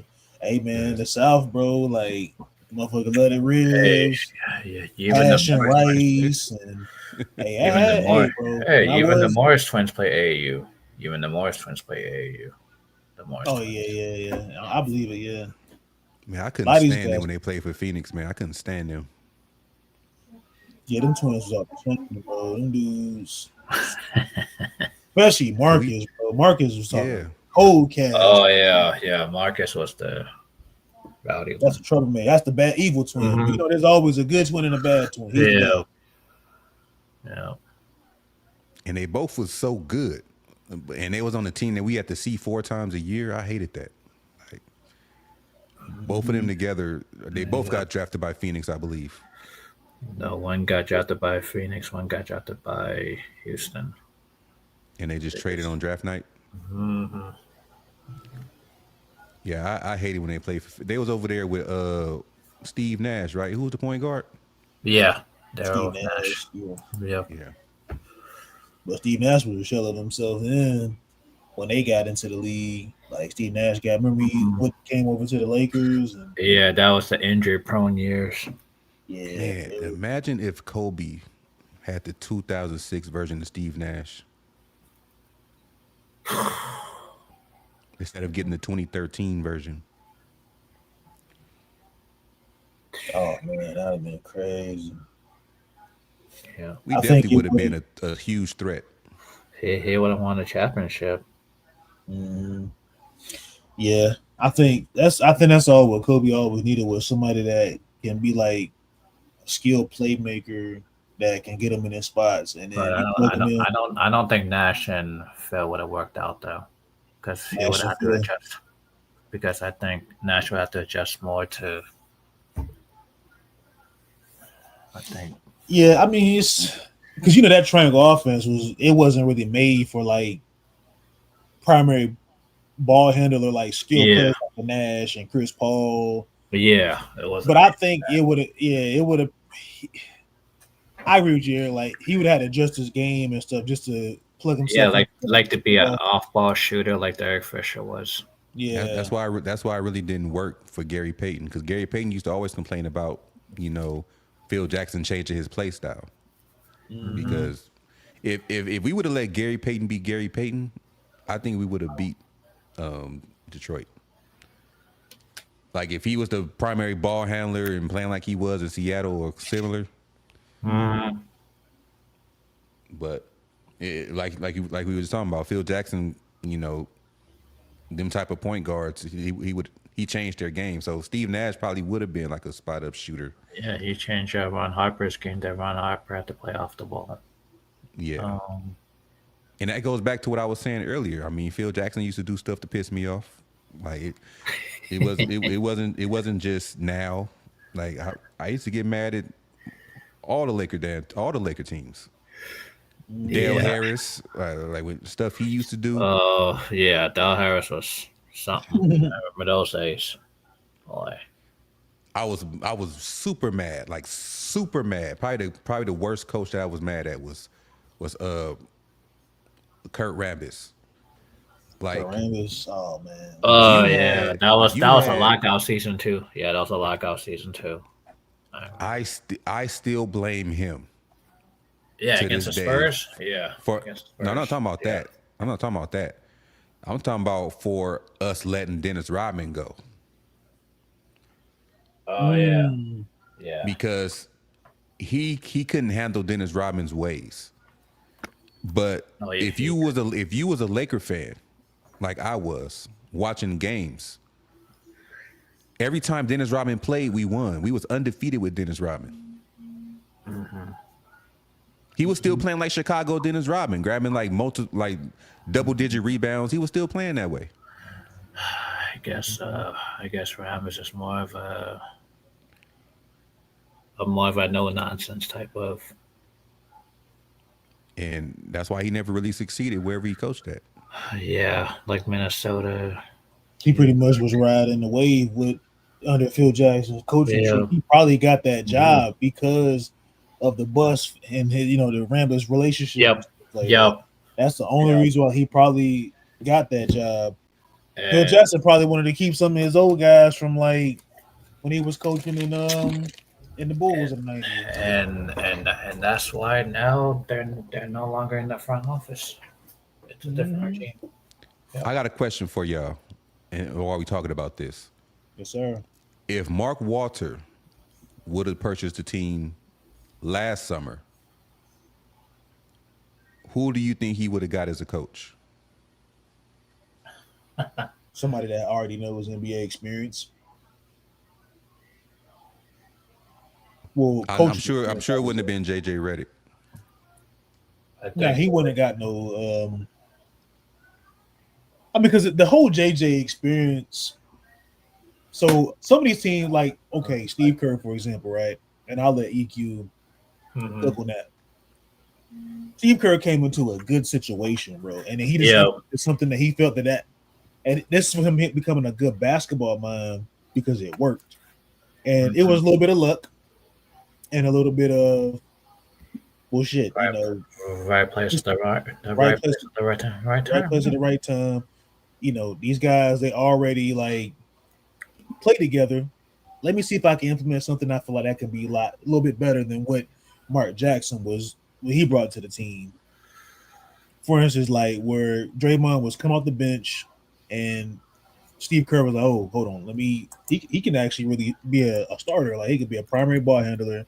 Let's go another direction and put David Lee on the bench, and let's see how it works." And then the Warriors started clicking right away because Steve Kerr saw something that he felt like he could do a lot better. And then you got JJ Redick's situation where he didn't come in a good situation. You know, the Lakers job is tricky, bro. And I feel like and it's not a great situation. Not a great situation. Mm-hmm. Because you got So EQ. EQ, this is strictly for you. And that was a good answer. That was a good analysis, Humble.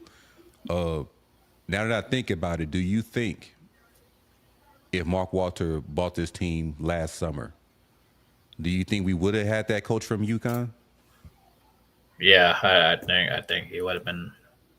I think he would have been that choice because I think the coach's pay is not part of the salary cap. No, I think Mark Walter would have been in his ear. I think he would have been like, "Okay, look, you turn us down," but I think Mark Walter would have been like, "Hey, look, this is going to be a new regime. Yeah, I'm bringing a whole different entirely culture to the this team. Yeah, because it was a guy. What was it? Gino Auriemma. He told him, he said, "I would take the Lakers job." Yeah, and Dan Hurley turned it down. Yeah. But it was somebody that got in touch with Dan Hurley. Was it J.R. Smith or something? Somebody got in touch with him and said, "Don't take the job." But Gino Auriemma was like, "Hey, I will take that job." He said he had a dream that Dan Hurley was going to sign with the Lakers as the new head coach. It's crazy we won a championship with J.R. Smith on the team. Yeah, I think J.R. Smith might have been capping. He might have been bullshitting, but he did. He said, "Yeah, I got in touch with Hurley and was like, I wouldn't take that Lakers job." Like, so I would rather take. I mean, shout out J.R. Smith, but I would rather take J.R. Smith's word over Gino Auriemma. I guess, like, if J.R. Smith said it, my theory is he probably said it because he didn't want him to go through the process of dealing with LeBron and his fans. Yep. Being a scapegoat like he was in Cleveland. Yeah, in translation, you don't want to take that job because you know who you're dealing with. Hey, Frank Vogel thing. Yeah, and Frank Vogel's not a bad coach. Like I love Frank Vogel. Saying that for years. He just made some dumb choices putting. Like I still don't like the fact you had Dwight Howard right there, ready to play, but you put Carmelo Anthony at center. Like, come on, man. But then remember, Angry, it was reports that got out back 2022 that it was Kurt Rambis that was saying, "Well, I think you need to go in direction and play DeAndre Jordan over Dwight Howard." Like, so it really wasn't. Oh yeah, see, that's what I'm saying. The front office was a mess. But remember, they were trying to make up for like having more space for Russ to operate on the offense. The front office is a mess. Yep. The front office was just a fucking mess, bro. Like, and that's the reason why it was the way it was. Mm-hmm. Do Mark Walter still got Kurt Rambis up there? No, it's gonna be a different regime. It's a different regime. Cool, good. Get them motherfuckers out. Yeah, I don't even think. Yeah, Kurt Rambis. Yeah, get him out of there, man. And that's why I don't think Dan Hurley want that job because of those guys are still up there. Mm-hmm. Like, either Gino Auriemma was up there when he did that interview with the Dan Patrick show. Either he was saying that he was like capping the bullshitting, Or it could have been a situation where somebody was behind the scenes, like, "Hey, man," it could have been like a close family member or just a good friend or something to Dan Hurley and was like, "Hey, I don't know about that Lakers job, bro. You know they got LeBron. He gonna try to bring his son along. This could not work out. Hey, what do you think?" I think Dan Hurley was going to sign with the Lakers, but I don't think Dan Hurley had the control of who wanted to be drafted. I don't think he had control of that, and that's why he didn't take a leg job. And it could have been a situation where like the Lakers didn't want to. They was going to probably bring his own staff in. But think about it. Remember when we got Frank Vogel, and they got all those guys like the Lionel Hollins, the Jason Kidds, and the guys. Yeah, that's another. They handpicked his staff. Frank Vogel didn't. That wasn't his staff. No, that was a solid coaching staff though. It was a solid coaching staff, but it wasn't his staff, which was crazy. Like, and the Lakers still won the championship. And that's why we moved. That's why Tyronn Lue said no, because they was going to choose his staff. Yeah, they almost they got I think they was going to bring in what's his name, buddy from that was with Phoenix and OKC and in New Orleans. The light skinned cat, Monty Williams. They was gonna bring him in, but they wanted to bring his own staff, and I guess Frank Vogel just didn't have a backbone. That is the reason why the Lakers fell, because Frank Vogel didn't have a backbone. But it was their word against his word, so it was like shit. And I don't think Monty Williams was in a good situation when he took the Detroit job, because the front office is also dysfunctional over there. Yeah, when you got a dysfunctional front office, it's not going to work. And he's still getting paid for the next 4 years or something like that. No, he's getting paid for the next 7 years. So. Oh yeah, they did give him that bag. He did get a crazy bag. Yeah, so he could just sit and chill. Yeah. Man, I'd be playing golf like every weekend. I'd be smoking. Or train. Wait, doesn't his son play basketball? Monty Williams' son? Yeah. I don't know. But I do know he's getting paid. Him and what's his name? Mike Budenholzer. Frank Vogel still getting paid. Like the Phoenix front office and Detroit, I don't know who's worse. I want to say Detroit. Yeah, Monty Williams is owed $65 million left. Yeah. That is insane, bro. Hey, $65 million. Man, just to sit at the crib, bro. I mean, it's better than taking a different coaching job, and I don't get that $65 million left of my contract, right? Like Humble said, he could just sit back, kick his feet up, play golf. Mm-hmm. I would make sure I invest that money into something where I can just get paid, just get paid beyond basketball. Because ain't no guarantee he gonna coach when his contract is up. No, there isn't. Yeah, so I would try to invest in something so I can get paid beyond basketball. Yep. Because 7 years can go by quick. Mm-hmm. I think it's just bad when you're a team like Phoenix, where you went from a Monty Williams to a that's another terrible ownership. What they had with Frank Vogel and then Mike Budenholzer. Then you got Jordan Ott. Jordan Ott, bro. He was a former Frank Vogel assistant when he was on the Lakers. Mm-hmm. My thing is why bring in Frank Vogel for that Phoenix team? Frank Vogel is a defensive minded coach. You didn't have no defenders on that team. Man, these front offices they're just crappy, bro. And that lineup was not defensive. Yep. I always be an advocate for NBA head coaches because I'm like, bro, it's always open season for these guys. Mm-hmm. It's just not fair to them, man. See, Frank Vogel will be good for our current roster. Like he'd be good for this roster. Yeah, well, actually, Sacramento's the worst run franchise. They're about to have a fire sale soon with that team in Sacramento. Yeah, that's what I'm saying. That team's they about to get Russell Westbrook. So that would be hilarious. I seen a report I think it was from NBA Central, who said it was mutual interest. Zach LaVine need to get the hell out of there, boy. I'd be trying to get them. DeMar DeRozan. Sabonis. That's how dumb they are. Like, why would you bring in a situation that didn't work in Chicago? Like, you brought in Zach LaVine and DeRozan, and it didn't even work in Chicago. I think of Zach LaVine, he'd probably feel like a Miami Heat team with like Bam and stuff like that, or maybe Atlanta. I think either Atlanta or Miami would be a good situation for Zach LaVine. Yep. I wouldn't have sent him out west if I was Zach LaVine. I'm in that front office. I'm like, okay, y'all want to trade me, right? Well, send me to a team like Miami. You know, the Kings would get Andrew Wiggins back. I'm not yeah. Send me to them. Would play with Ice Trade like Trae Young. Like that'd be a solid little 1-2 punch. That backcourt. I think he just gonna follow the money. Like he ain't gonna care what the fit is. He gonna follow the money.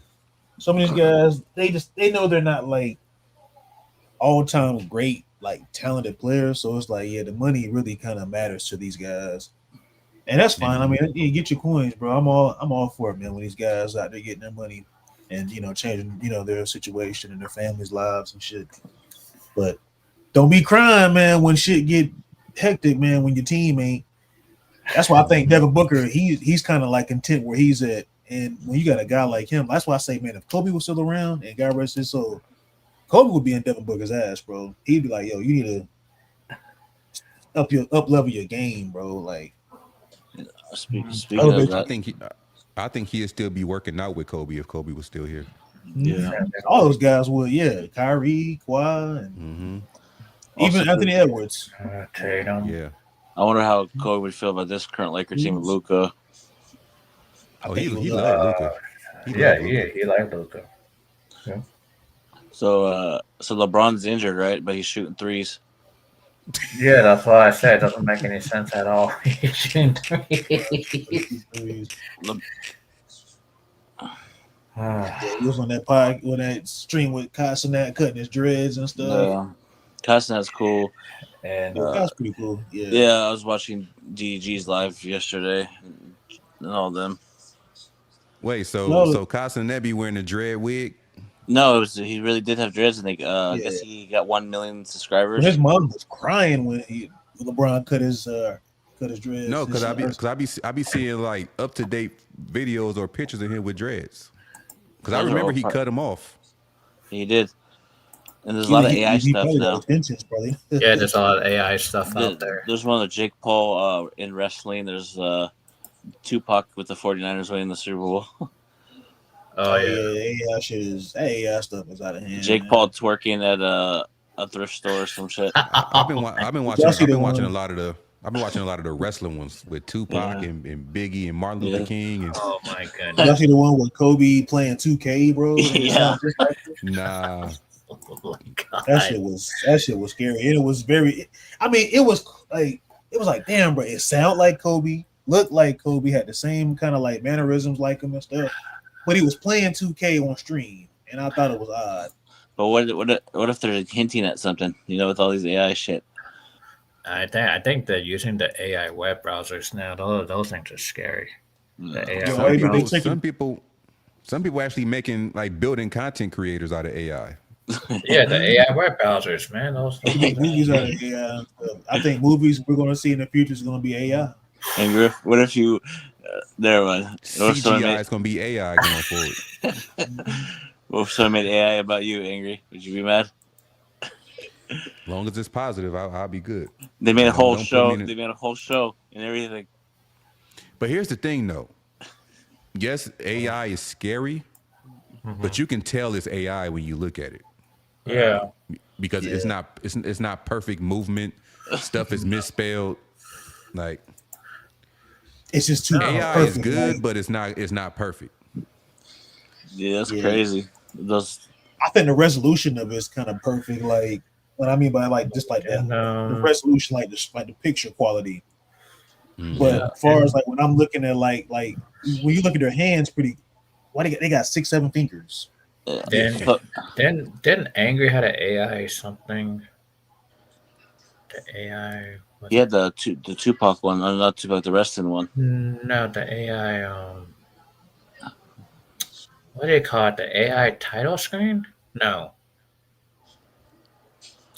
Oh, was it somewhere? It was like a commercial. Then Angry make a commercial with like it was like an advertisement you had made, Angry. I forgot how you did it. Oh yeah. With the cartoon baby and Yeah. I was like, what the? that was actually my real voice. Okay. But the AI just made the lips move in sync with me Oh, talking. yeah. That part was. I was like, what? Yeah, that was my actual voice. I recorded that. Okay. Did you see AI that? just synced it. AI just synced it together. You see that photo that there's a fan that looks exactly like John Cena? A fan that look like John Cena? Yeah. Yeah, my buddy sent me that picture. That shit was like, yeah. But they sent them to Speaking me in the of- group chat, and I was like, I don't see anything. Speaking of, I'm gonna talk about it soon on my wrestling channel, but that was a good match between John Cena and AJ Styles. I enjoyed it. Yeah. Oh, there it is, Angry. Let me take this background off real quick. Hold on. I don't know how to do it. I do like that background, man. It's clear, like it's HD. You won tonight, so I'm celebrating. Just kidding. How do I do that shit? Oh, should I send it to my matter of fact? I'm gonna present it to my computer real quick and share it with y'all. Hold on. We got a 5 minute warning. I'm in the live at 10 because I gotta do something. Okay, bet it up. All right, let's see if I can present it real quick. Oh, I was talking about the Chat GPT thing. I use that for my notes when I do my shows. It helps. I use ChatGPT for everything, man. I use ChatGPT for my thumbnails. AI is taking over, man. You got to get with it. Hey, the thumbnails I'll be making, they look nothing like me. Do y'all see anything? Because I don't see anything. Yeah, I see it. That looks like a wax figure. That's wild. That's wild. That's not his wax figure?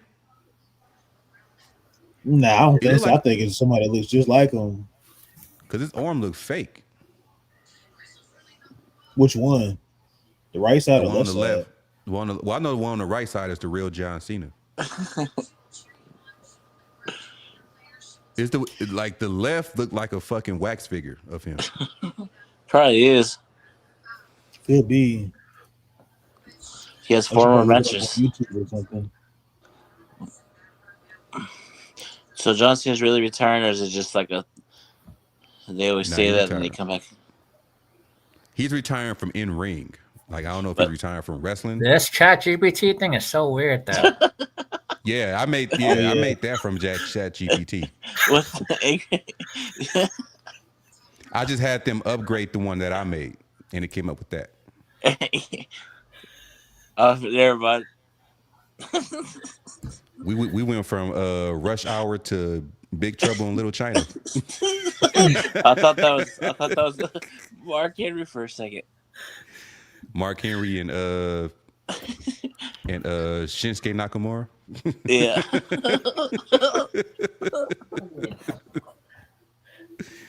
Somebody go get their ass kicked. It did the hat change and everything. I was like, what? It did the hat change. Yeah, it don't beat the original, the one I created from scratch. It looked more cinematic looking, but mine came out better. And that goes to show that AI is not perfect, but it could be helpful. Because like I said, I use ChatGPT for a lot of shit. Yeah. Like a lot of things. So kind of found out that John Cena picture was actually a stunt double, and this is the actual guy. What? That's a stunt double? Yeah, let me see if I can show it, bro, because it's not letting me. For what? His stunts in wrestling or movies? I guess like wrestling. They made it blatantly obvious now. Where it's like I saw a match a couple days ago where who was. But it was just but they were fighting. That shows if that's a stunt double, you ain't got to pay John Cena. Just put that nigga in there. Right. So that's the real picture of the guy, the stunt double. Oh, the stunt double at the Crown Jewel? Yeah. That's crazy. That is crazy, yo. So this is like AI, basically. Yeah, because that's what I was about to say. That picture right there on the left side, he looked just like a wax figure that you would see at a museum or something. Yeah, that was at Crown Jewel. That's crazy. 1 more minute remaining. 1 Hold on minute a minute, warning, player. y'all. But yeah, Oh, I'm gonna yeah. take this 1 minute. I'm gonna take this time to say, I appreciate everybody that showed up on the panel, and more importantly, I appreciate y'all holding it down while I wasn't talking and away. I appreciate being back on the stream. Period. So, I've been away doing my battle rap channel and my wrestling channel. So I need to get back to this too. Only thing is, like I said, I do work overnights now, so the best time to do it is on weekends. So luckily, this was a weekend game. We'll have a good day to work tomorrow. Yeah, I go in tomorrow night. Don't remind me; it's gonna go by quick. Oh yeah, man. Y'all have a good rest of y'all night, man, and y'all be safe throughout the week. If I don't hear from y'all, man, y'all be good, man. Take it easy. You too. Yeah, man. Hopefully, me, you, and Lag can get some games of 2K26. Oh yeah, most definitely, man. We gotta get some games in, man. I don't know, Big Baby, if you got 2K or a PlayStation or not or Xbox. Nah, Definitely gotta run it up, man. Mm-hmm. Definitely gotta get us a Lakers World Order like Pro AN team or something. So, because I got a crew. I got a crew. It's called the Wolfpack Nation. So, I didn't steal it from you, Angry. I'm part of a random crew, so I can probably jump off of that one, and because I think they changed it, because they say if you get off your crew, you lose everything you earned. But I think Mike Wang fixed it. Okay, yeah. I got the invitational open, so anybody can join my crew. So it's the Wolfpack Nation. I wonder if I can join in with you on PlayStation. Yeah, you can. I think I got an Xbox guy on my team. There's only one Xbox guy, so you just got to type in. Or I could just send it to you, like whatever you want. Just send me a text message, and I'll just send you an invite. And I'll just invite you right quick, because I'm usually home like 2-3 days out of the week, and I just shit. All right, just so you know, I do got one of those 7'4" bills that can shoot, but he also plays like my typical center that can get rebounds and dunk on people. So, 7-foot demons. Yeah, I got a 7'4" build, and I got a Ja Morant build that I be using. He dunks like Ja Morant. He got like a 95 driving dunk, but his passing is way better. It's like I got like a 95 pass accuracy. Okay. So so I got, those are two builds I use the most. It's my 7'4" and my Ja Morant build. That'll work, man. Well, shoot, I ain't gonna hold you up, Angry, man. I know you gotta, take care of some business, man. You're a businessman, so.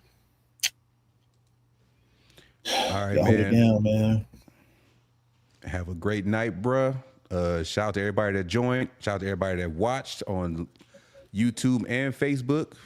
Yep. We about to head on out. Hit that like, hit that subscribe. If you don't, hey man, your fault, not ours. But we out. Let's get ready to rumble!